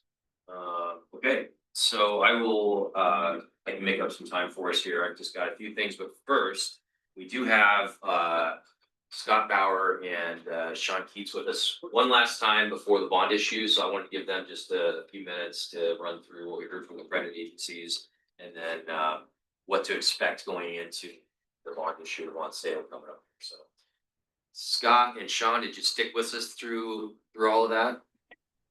Oh, absolutely. We learned a lot. Yeah, Alright. everything you ever wanted to know about Bonneville's resources. There you go.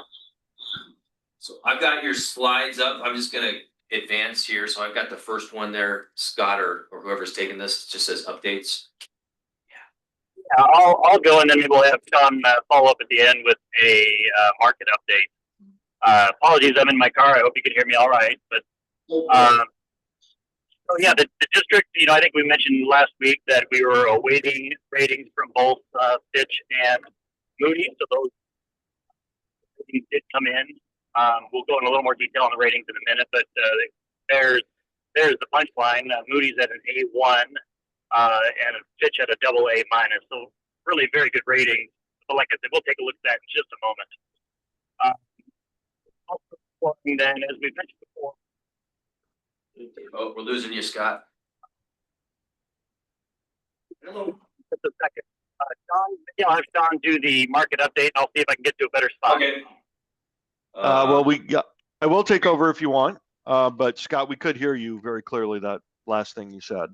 So, but let me just go and give Scott here a second. So, Sean Keats with Barclays, you remember me from the last board meeting, and thank you for inviting me to be on this call. Market, as you know, was very tumultuous at the beginning of April, and we went over that briefly last time. the market hasn't really changed much since we last spoke. It's very favorable. People seem to think that rates are high generally, and that's true if you look at your, what a mortgage might be. But for long-term bonds of the type that you're issuing, we're expecting, the rates to be very reasonable in the middle 4%, 4.5% range. And Scott will go over that when he gets there. So we're about to publish your POS tomorrow, I believe, and market it for about a week. And then we'll have next week a summary of the bond sale. So everything's looking very positive at the moment is the summary, and nothing negative really from the last time we spoke.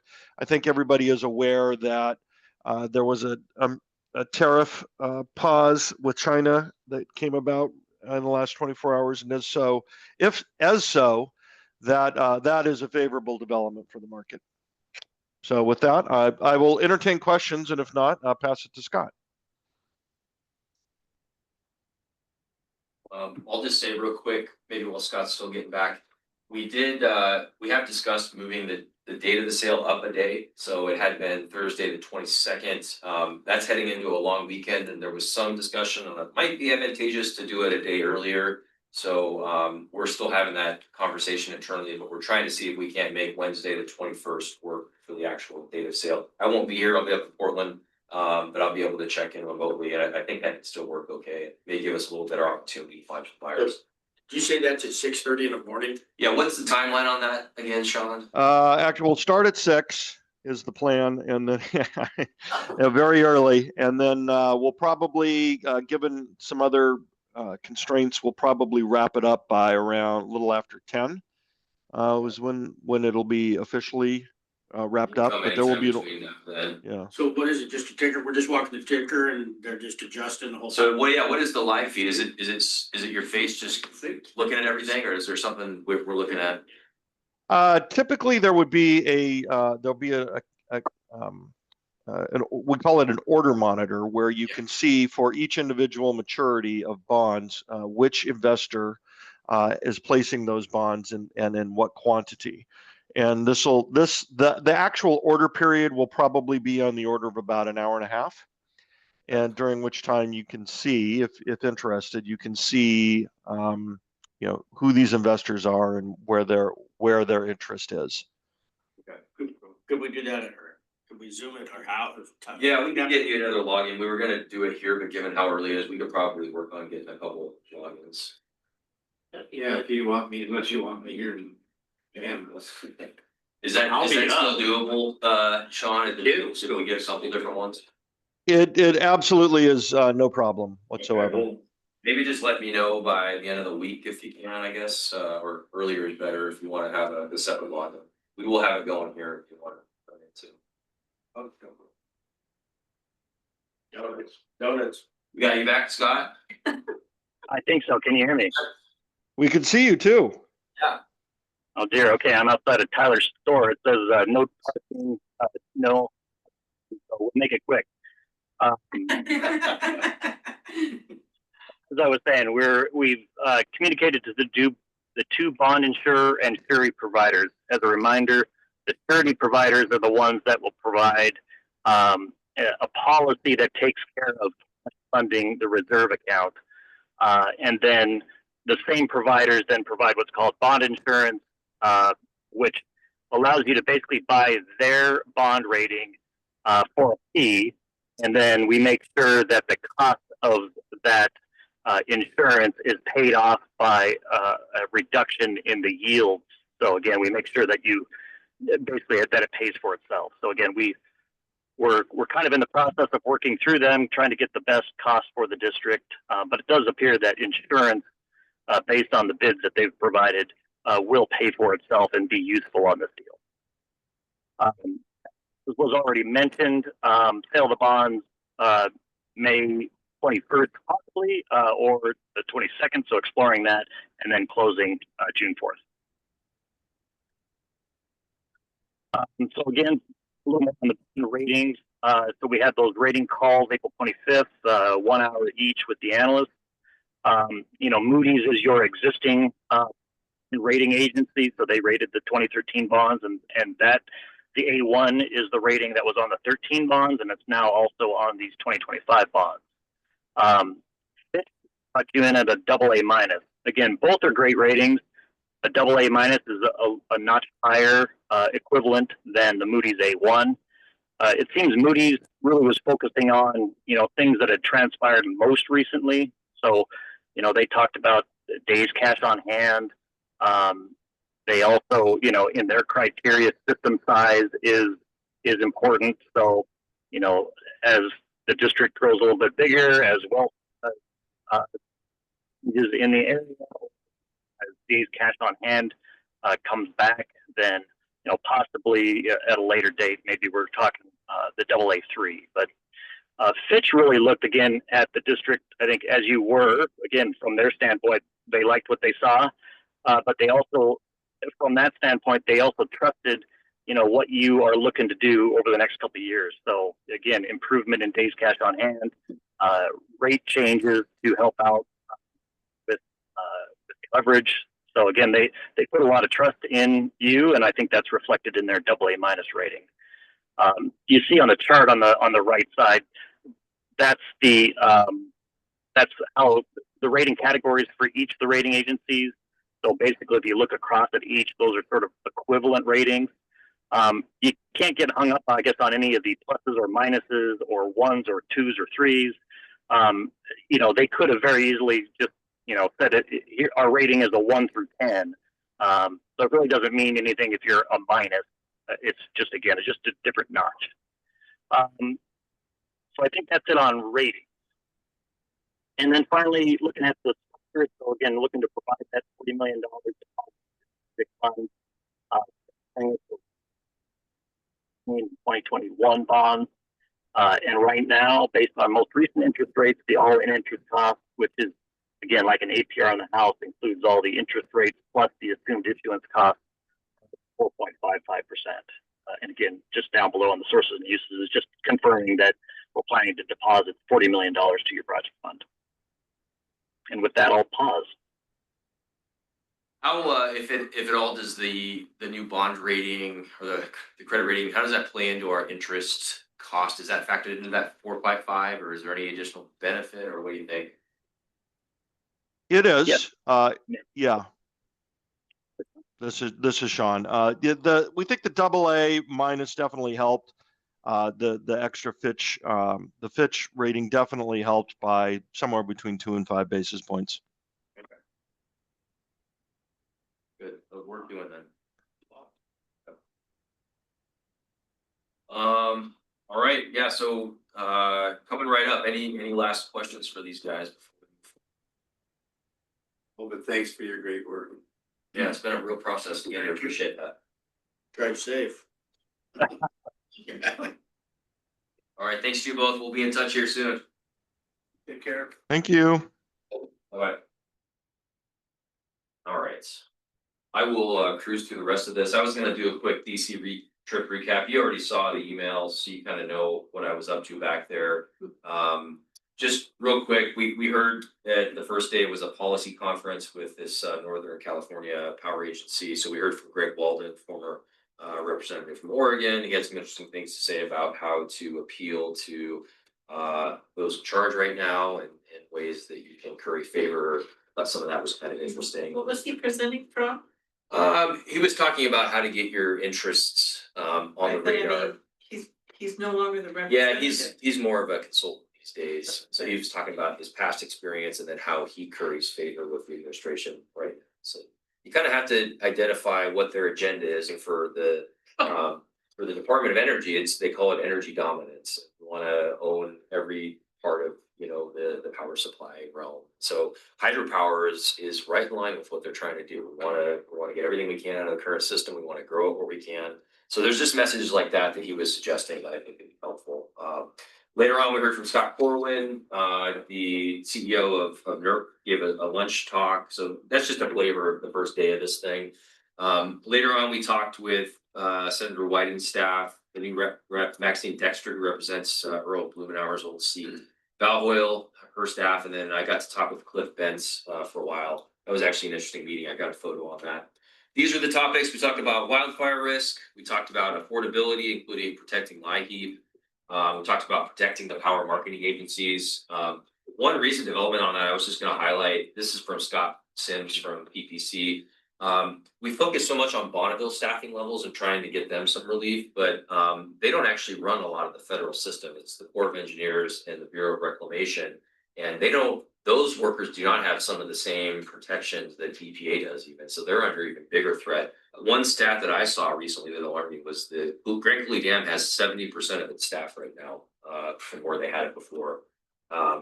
And you don't know exactly who those people are, where they all run in mission critical stuff, but it does make you think it's not just BPA that's involved in this thing. So that was part of our message back there too. And then we talked a lot about maintaining hydropower. There's some specific things on the legislative side that NWPBA was interested in.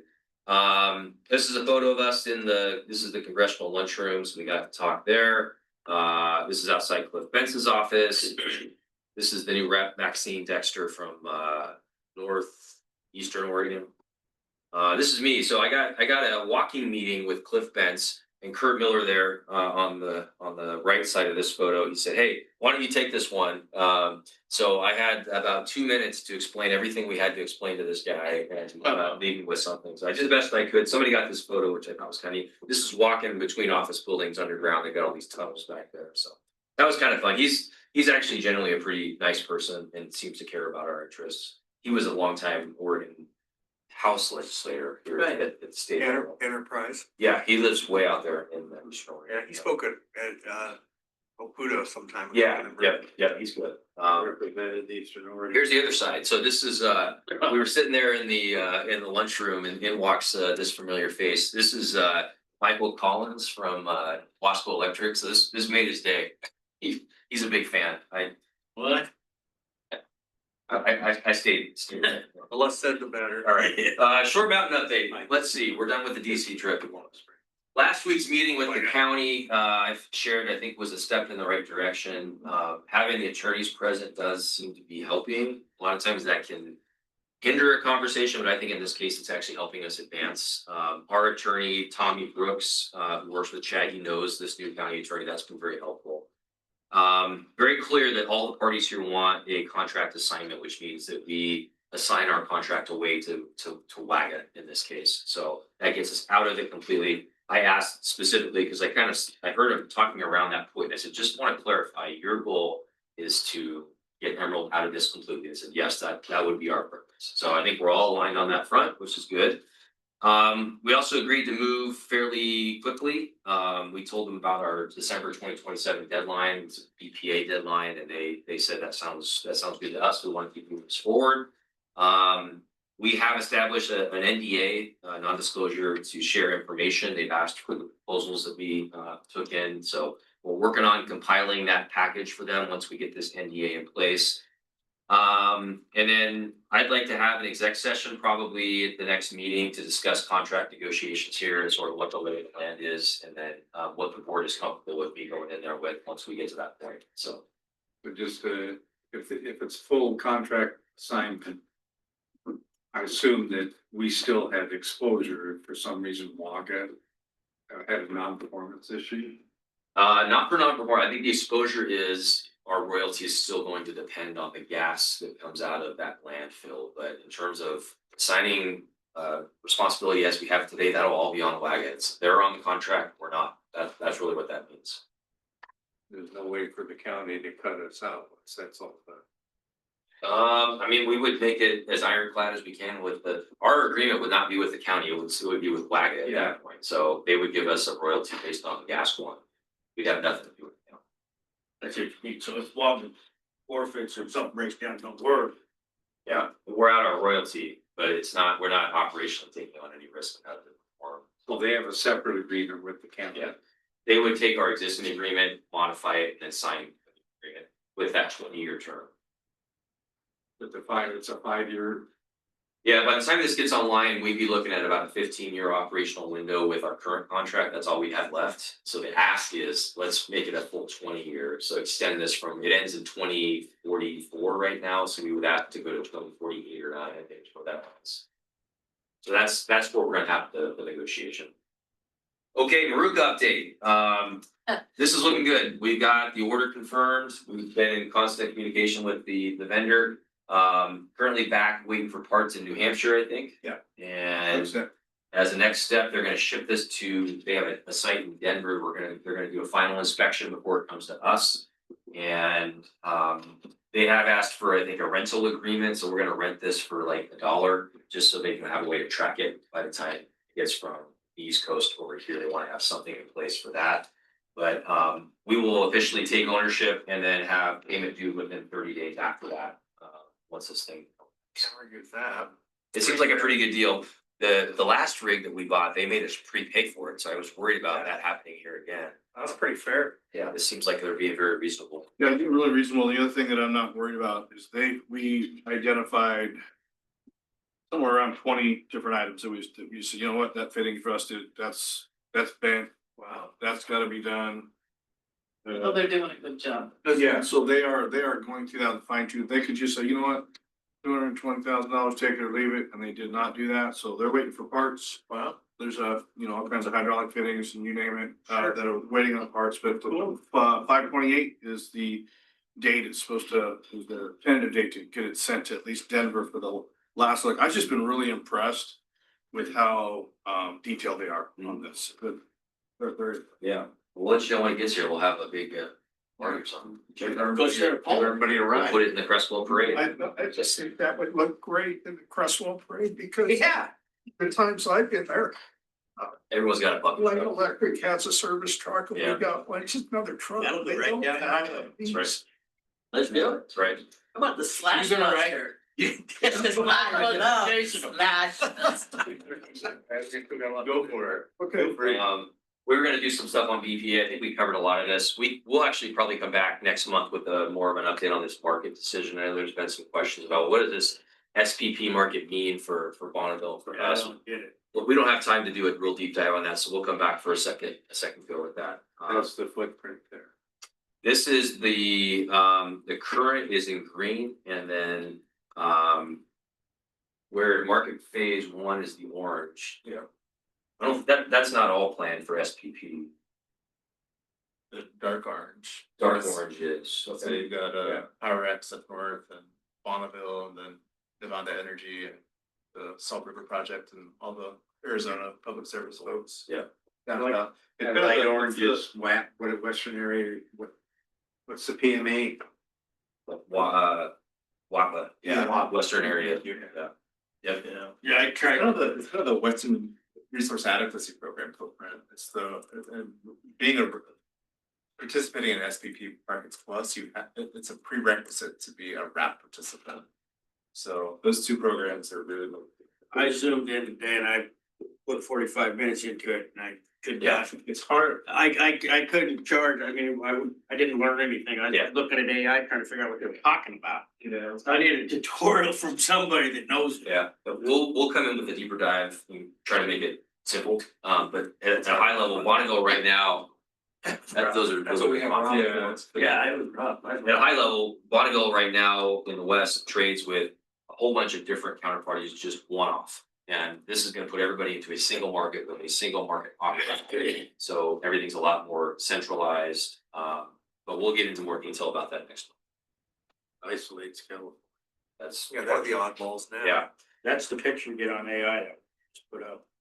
Real quick on BPA, I noted all this, you've all seen the articles, but the growing narrative here is that BPA is responsible for the investor-owned utilities ills, including all the rate increases that are coming. And it's kind of on two fronts. These are the two articles that I sent yesterday. One is the this whole idea that transmission is not getting built. Bonneville's not good at building transmission, but they're not unique in that. It's a difficult thing to do. And they have good reasons for not wanting to do it. But anyway, they're getting a lot of the blame for not allowing resources to come online. I think that's going to continue. This decision to join this, what they're calling a Southwest market, that's what the headline said here. That's going to get, I think, some additional ire from the IOUs because they're going to claim that, well, Bonneville's surplus, today we buy that and it allows us to keep our rates down because it's relatively cheap. And now that's only gonna be available to these people across the country in the Midwest and South. For a variety of reasons, that's not true, and we'll go through that when we come here again, but that's gonna be another narrative. On the transmission, there's a couple really interesting lines in this article. One is that, between 1960 and 1990, Bonneville built almost 5,000 miles of high voltage transmission, but fewer than 500 from 1990 to 2020. And in the past 5 years, they built 1 mile. So it's not something that they're good at doing. There's no doubt about that. But if you take it from their perspective, they got their agency vice president here on the bottom saying, we can't just speculate and build a transmission line to nowhere. And I think the uptake was like 75% of people that actually get in the queue just end up kind of washing their hands of it and saying we're not going to actually follow through. So it's, I think, a little bit fair to criticize them, but it's also, this is Bonneville looking out for their customers, saying we don't want all these stranded costs out there if people aren't actually going to follow through.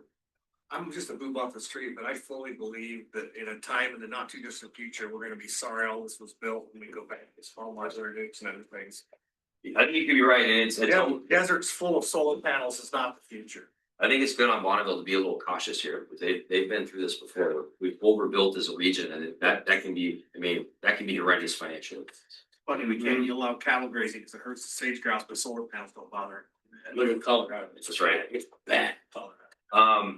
I wanted to follow up on the community solar projects to see if there's any updates. I don't know if you've been able to talk to those. Yeah, folks. I've had quite a bit of conversation, and it just doesn't really look like it's gonna go anywhere. Okay. And I wanna say this, it became apparent there was a huge stumbling block that I wasn't aware of as we got into this, and that is that the grant requires that we have a battery. The battery is $200,000, which is almost a quarter of the project scope. It lasts for 10 years, and then we throw it away and tell them to get a generator. So that battery would cost $20,000 a year to have it there. And you might use it once, you might not even use it once. That's as much as the gross power that it's gonna produce in value. Yeah, so in the fire department, I think I could get the fire department to take care of the maintenance issues. We still, I don't know that we got an answer to whether or not we can put fabric and gravel on that or not. There was no question the county may not let us do it. So it just seems like there's too many stumbling blocks, and if we've got somewhere else to go with it, or turn the money back. Yeah, I think we're at the point of. Which would make you happy, would it not? Well, I'm all for it if it pays, but it doesn't pencil. Yeah. That's my problem. It's The battery is You're just- spending $1 million to save 200,000 and it just isn't there. I'm not against. We solar can per provide, se. I mean, I think we're at the point of probably wanting to wash our hands of it. We can provide that feedback to DOE. Yes. I mean, if they wanna have some idea. Well, of does things. anybody up there have a calculator? I mean, a quarter of the entire project scope is the battery, which is good for 10 years, and then you have to pay to recycle it? Yeah. Rob, why didn't you say something about Well, that? that's the thing with the grant. Bob, it's all on You have to, having that battery in there was required to be able to get this done. Yeah. Because the solar project on its own just doesn't stand out. Nobody is So you have to have a reliability aspect to it, a Right. resiliency aspect. But if you think about the usage, if they used it once a year, that'd be $20,000. Yeah. Gas generator. For 6 hours, Yeah. Well, we can put a little letter together and run it by you if you're interested, just say like, we tried this every which way. For whatever reason, this is not a good project. More than happy to go turn the money back. Oh, yeah. I'll do it right this second if you want. Yeah, I don't believe in it. with a reason why That's we're me. turning it back. Yeah, Yeah, They need to it's up to everybody else too. but fine that's tune my- their program. honestly, we got enough going on. This is not gonna break my heart. If we really want to help poor people, we ought to be donating some money to them and save the staff time. In the end, we'd be just, yeah, we'd be better off. I would certainly encourage you to get the letter ready, let's Okay. look at it. Okay, Let's just get it done. we'll bring that back next time, and if you wanna take a vote on that, we can do that. All right, thanks for trying. Yeah, Yeah. well, you know, I mean, if it's a mutual benefit, I'm gonna get behind it as hard as I think I need to. Yeah. There's a lot of strings when you get into these things. It's free money up front and you inherit. I believe in green power as much as anybody, but it has to, you know, it has to be Yeah. practical. Yeah. This doesn't help them. No question, yeah. Does it look bad? Quick reminder on the Finance and Race Committee, Wendy emailed that's out yesterday, I think. So if you have any updates you want to make, we will try to schedule some meetings, I think, for next month, just to do the small group thing. So let her know if you have openings. Yeah, and I may have somebody for the commercial at large. Okay. Of the meat packing plant. Okay. I have a weird idea, it's just an idea, and I just popped in, so pop it out if you want. You know, we usually go on the fabulous Emerald PUD, board member road Yeah. trip in June. We've got to invite this group along and rent a bus. Yeah. The more they see, well, the more they see Short about bus. the, no, but the more they see about the actual hardware of the district might be useful. That's a good idea. Yeah, I We don't could know. do, we were It's a little planning, more trouble, I know, but it might Yeah. be worthwhile. we were gonna put the tour off to September this year, for a few reasons. We're gonna finish this transmission line thing, over the next couple of months. That would be really nice to be able to show you the finished product. That'd be a good And it's a time little to take cooler it. too. June, July can be pretty hot out there, so. Less mosquitoes. But it might be really interesting to those people to see what we're, Okay. and have explained to them what this stuff does and why it's here, Yeah. what we're looking at, why it matters. Yeah, we'll look He into needs a that. one-on-one done time. Yeah, well, he can have his microphone and do the tour There bus. you go. Oh, yeah. Going for line on the right. I talked to the candidate for, and he's having dinner with George Devine tonight. They're gonna look it up. He just wanted to know what it entailed. I said, Yeah, talk to George. Okay, So I might have, sounds good. I think it'd be good on our. All right, well, yeah, let us know. We'll be scheduling stuff fairly soon and we'll take that idea, maybe in September, we'll get them all Just a together. thought, I don't. Yeah. Okay, then next workshop's gonna be June 3rd. We've got several things on there, wildfire mitigation plan, not a lot of updates this year, but we will review it with y'all. Doug will give an update on our transmission line projects. He wanted to come in here and let you know what's happening. We have a couple things tentatively, fleet management update, let you know how we're doing that these days, and then a technology roadmap we'll review if we can get to it. Those are the current topics. If you have others, please always reach out, let us know. We can address those too. And that's all I got. Looks very useful. That's it. I went fast, so we can make up some time. Kyle. We're one financial. Everything's great, thanks for coming. One financial. Yeah, come on. Nobody wants to. Me, no. No big surprises here. When you went out. This is probably the most useful. Bring your computer, that's how, that's. It died. Oh, That was good. Feel that buzz?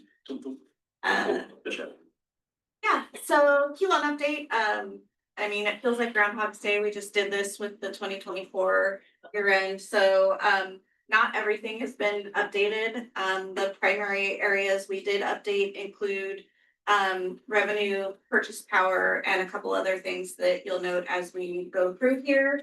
But purchase power is probably the primary thing that needs to be updated on a regular basis, and as you can see, that made a significant difference from where we budgeted to where we are currently projecting, including Q1 realized gains with short-term sales and purchases on the purchase power side of things. So that puts us at projecting 5 million over budget on the net income side of things. Let's see, so once again, the things that were updated were retail revenue, power supply, revenue and costs. And then, also the revised debt service numbers, based on the latest and greatest as of the time of publishing for the 2025 new borrow. Everything else, we will do a more in-depth review, for the Q2 update. So retail revenue, pretty close to on budget, on target.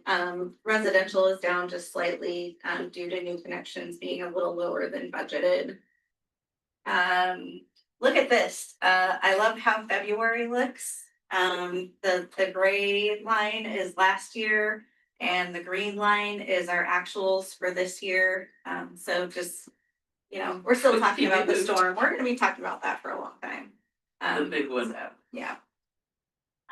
Let's see, wholesale revenue, that's the surplus sales Pricing has not been great, which is bad on the revenue side, good on the purchase power side of things. So some realized gains to reflect for the first quarter on the purchase power side. That brings us to gross margin coming in or projected to be over budget, which is a good thing. Once again, customer support and system maintenance will be reevaluated for Q2. But as of right now, looking on budget. And then, so that brings us to operating margin, which still green is good, positive is good. And then debt service, this is where the savings is reflected, just a matter of budgeting our best estimate compared to the numbers that we're receiving from Scott Bauer, our municipal advisor. Those will be finalized after the sale, and then for the Q2 review, we can have really true numbers in there for debt service. So, Cheers. so when we get a load fall, that power purchase, I mean, that's. We'll be able to change how we ought to be able to. budget. We won't have the same kind of Yeah. mission that we do today. Yeah. I think we'll still be, the retail revenue will be the more of the variable for us going forward as opposed to the I power wanna costs. budget it conservatively. Yeah. Yeah, we'll be able to kind of go back to. Yeah, you can see, 2.3 million in net income, or I guess 3.5 million of power cost savings. That's just year to date. We have additional conservatism built in for the remainder through September of this year. Correct. So in reality, we're several million to the good. That approach will change going forward. Yeah. But as revenue changes, our cost of power will change with it, so It's much more self-correcting. Yeah. So it takes a lot of risk out of the deal. It's a huge part You of go the down price. 5% retail sales, you're gonna go down 5% cost of power, Yeah. theoretically. It isn't perfectly proportional, but it's Similar. pretty It's close. closer. Yeah, it's pretty close. It's a huge benefit to move products. It's one less variable we have to account for. Rob does, not us. Rob's a fall guy, hey, yeah. Yeah. Hard enough, guys. Hardest way, that's why it's here. Back in the buzz, that's. All right, capital side of things, same story, not much evaluation for the Q1 review done here, but we are planning to get together, I think actually next week, and look at the list of projects, and so we'll have a lot more to report to you for the Q2 review. Same story here. Cash reserves, we did end 2024 better than the budget had reflected, which puts us in a better spot starting 2025.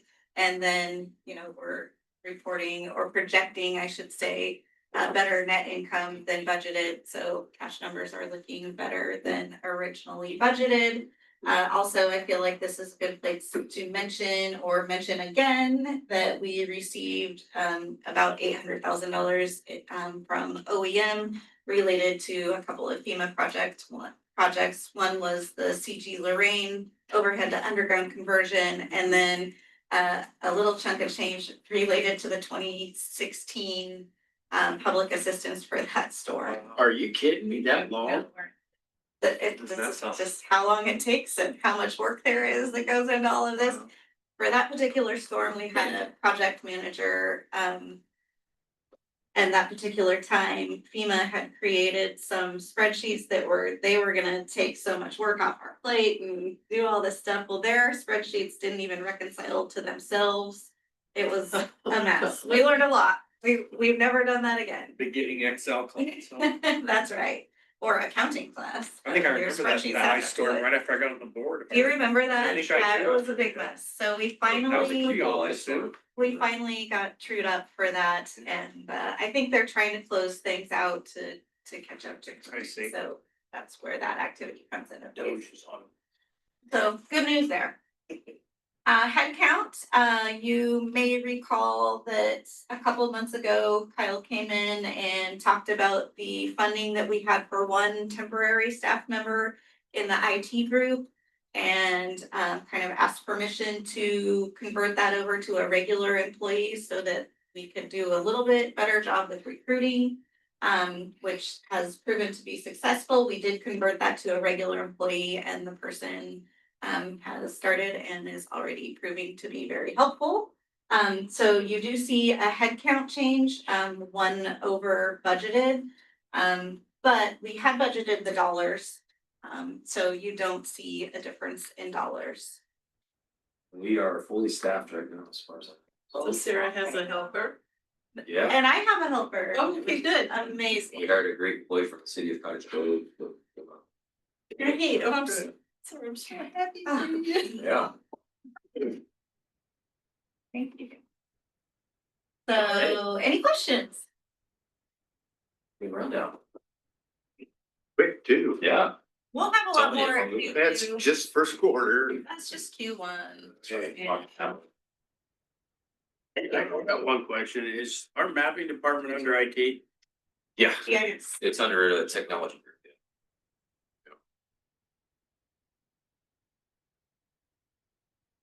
Okay. Future. All right, I have one more short one here. I just want to put this on your radar. This will be a longer discussion, but as we started talking about longer term scenarios and what Bonneville's doing coming up here, there's going to be some rate decision making that needs to happen. I want to kind of get this on your radar sooner than later. So this is the crux of it. We have in the last couple of years been in the habit of doing January 1 rate increases. And based on some of the feedback I've heard from you all, some of what we've heard even at the state legislature recently, where they're just hammering IOUs over doing the January 1st dates. I thought it would be worth at least looking at some alternative approaches. I know we're far out from when we need to do this, but there are a couple options in here that I think are worth looking at maybe sooner. So first approach, again, as we look forward to 2026, what we might do for rate actions out there. We haven't put a budget together. We don't know what the rate level is going to be or what the ask is going to be. But in our multi-year forecast that we've had about a 5% increase pegged in there for January 1st of 26, excuse me. Just assume that's right. We don't know if it is. We can always go back and pull things out, move some things, try to get that down. But assuming it is 5%, what would be an alternative to doing that January 1st date? One would be we could go back to what we used to do, which is April 1st. And that is a little better, but it does mean we collect less revenue for the year. So our requirement for the given year. I don't mean to interrupt. I think we moved it up to January 1 because we were short because that big mix up here a year or so ago. Yeah, the power markets were going nuts. And so We we felt said, like we moved it up to January 1 and it helped. I think Yeah. conventional wisdom and not doing it in January. Yeah. but it was the same conversation then, because it was like, we can do a 7 in April or we can do a 5 in January. We felt like 5 was easier to explain. That's how it came about. Yeah.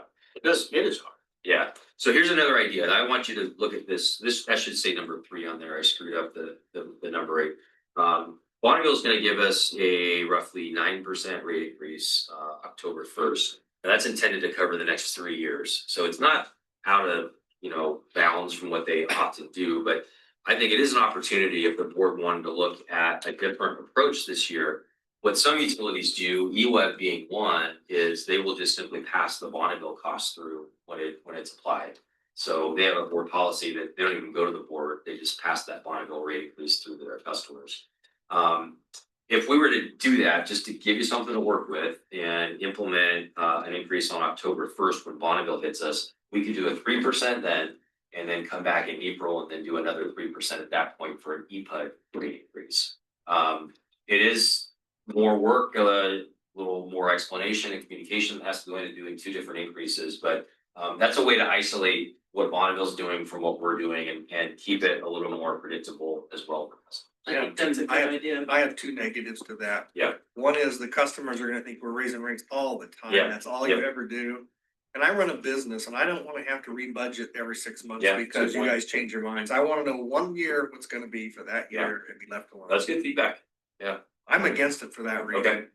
That's good feedback. I think we should change it to April 1 and just do what we need to do to make the pencil work. People don't want it in January, I get that. Yeah, that's fair. Yeah, the third option, structure really the way we should do it for ourselves, but the optics. Yeah. as Brian says. Yeah, I think I that's, think people will feel like they're getting hit with cost increases every time they turn around. I don't think it's gonna be well received. yeah. You almost want to take your medicine once. I get that. But on the other hand, waiting 5 years to make a big one doesn't help either. Right. I believe we need to go every year and Okay. do what we gotta do, but Yeah, Yeah, and the big 7% in April, it's gonna the usage is gonna cover it. It's not gonna be big. It's just gonna be, it's a rate Lets increase. people get into it. Yeah, and we, like I said, we can work on that number. We can shave that down. These are just Yeah, guesses. yeah. Okay, so what I'm hearing is April 1 is probably the preference, and so we can work with that to figure out how we want to design the budget. That's my opinion. That's Where my head was at. Yeah. It's Bonneville at 9% all next year to the, or it's 3% a year. Now, it all comes at once, but it's intended to cover the next 3-year period, so it all comes at once. And they're kind of phasing it in too, like it's a slower, they're like ramping it up over the 3-year period. It's not all at once. Oh, it's not? Okay, I was wrong. Oh, Is that right? Yeah. so Say that again? How long? They have a composite charge, which is like a large percentage of the bill. And each year it's gonna increase, so they're trying to Oh. phase the. So it's not the whole 9% one pop then? that's what, Yeah. Got it. Okay, I was wrong about that. So it might only be a 1 or 1.5% increase to us then, If- in terms of retail rates. And this Yeah. isn't final yet, this is according to PPC projections, we should know in July what final numbers are, but that's what it's right now. And so that will help us build budgets for next year and actually come up with a That's revenue a- requirement, so we can have a. That's a good time for us. Yeah. We'll dive a lot harder in this, so, but that was just based on our prior assumption, so. It may be as high as 7%, but I would say there's probably some work we can do to get that lower. Okay, that's good feedback. Any other thoughts on, okay? We can certainly work with that, and if you have other ideas as we get closer to the budget, just let us know. All right.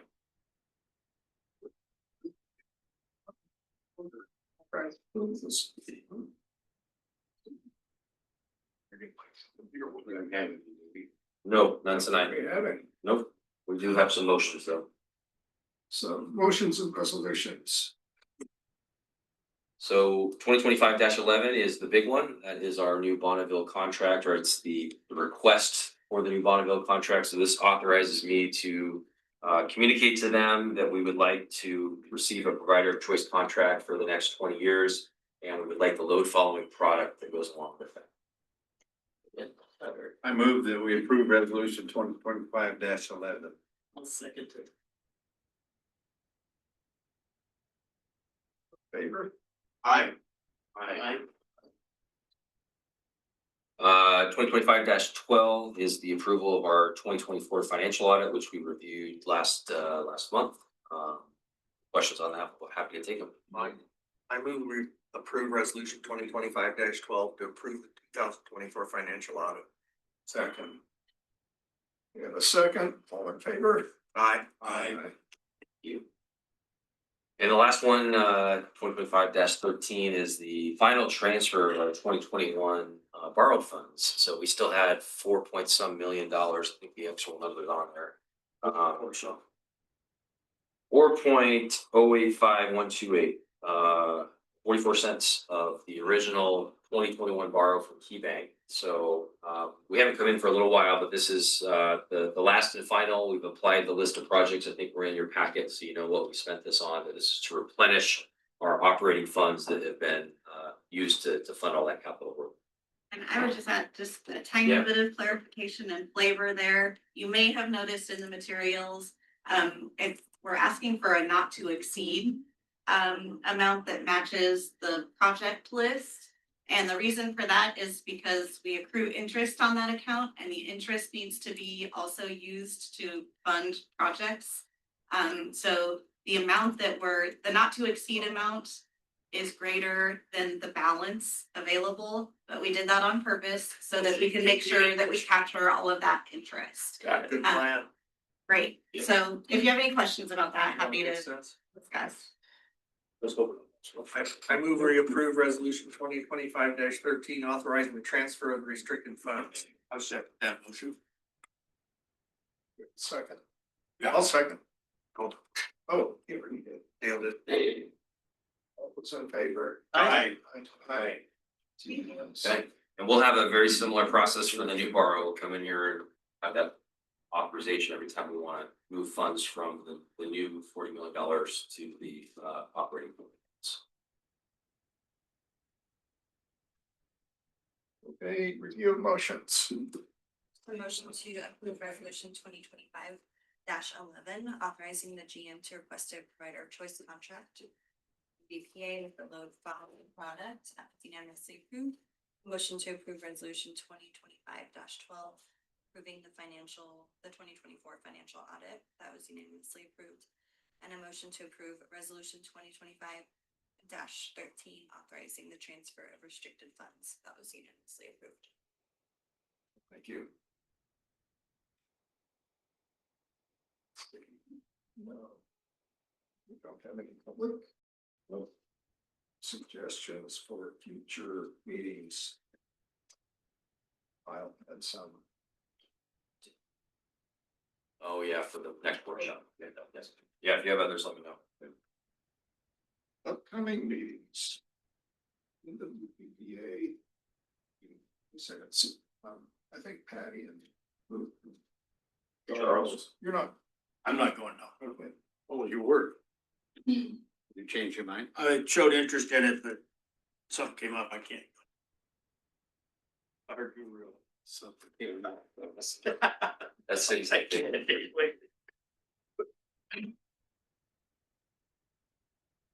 Okay, Opuda and Salem. Okay, honey. We have a board workshop here on June 3rd. Or 5th. Enoch on June 6th. Are those live? Yep, they're at the embassy Yeah. suites. Thankfully, because I shared it. I heard the audio was pretty bad. Stuff is It horrible. was off. Yeah, I sat through that. I got about every. it was hard to hear in the room. Fourth or fifth word. Yeah, What am I doing here? Board meeting June 16th. Yep. I'll be going to AEPA. I'll get back. Oh, okay. Well. Stay. I'm having a slow trip back. How's Okay, that? all right. Where's that held at? Box cart. New Orleans New Orleans? this year. New Orleans. It was sweaty hot.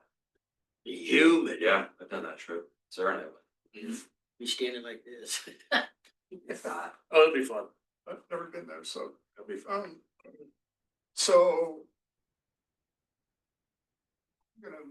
There's a bunch of typically work sessions and I haven't decided which ones, but I might take some input if somebody has time to look and see if they see something that's maybe I should for our benefit go to.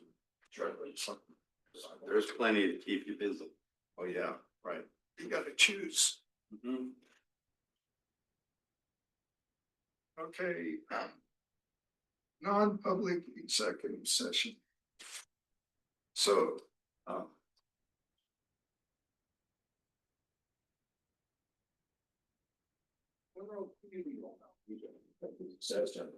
sessions held pursuant to OS 182.66.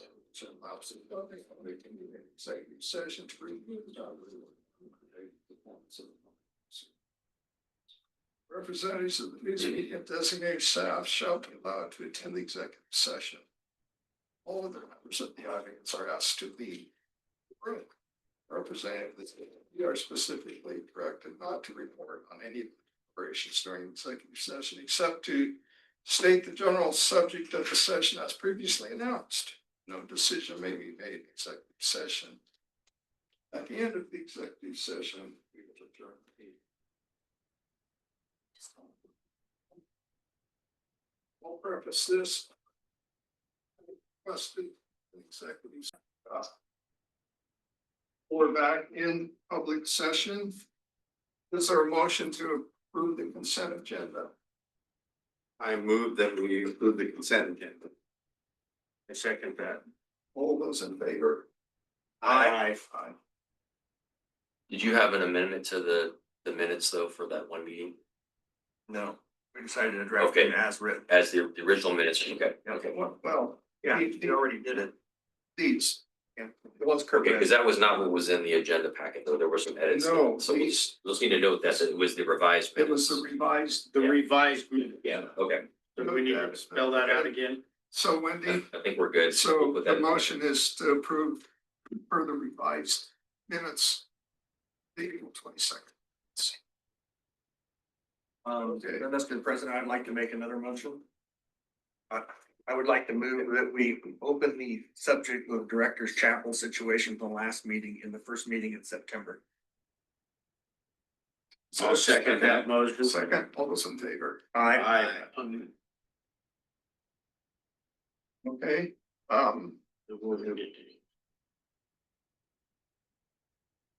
What else do we have to do?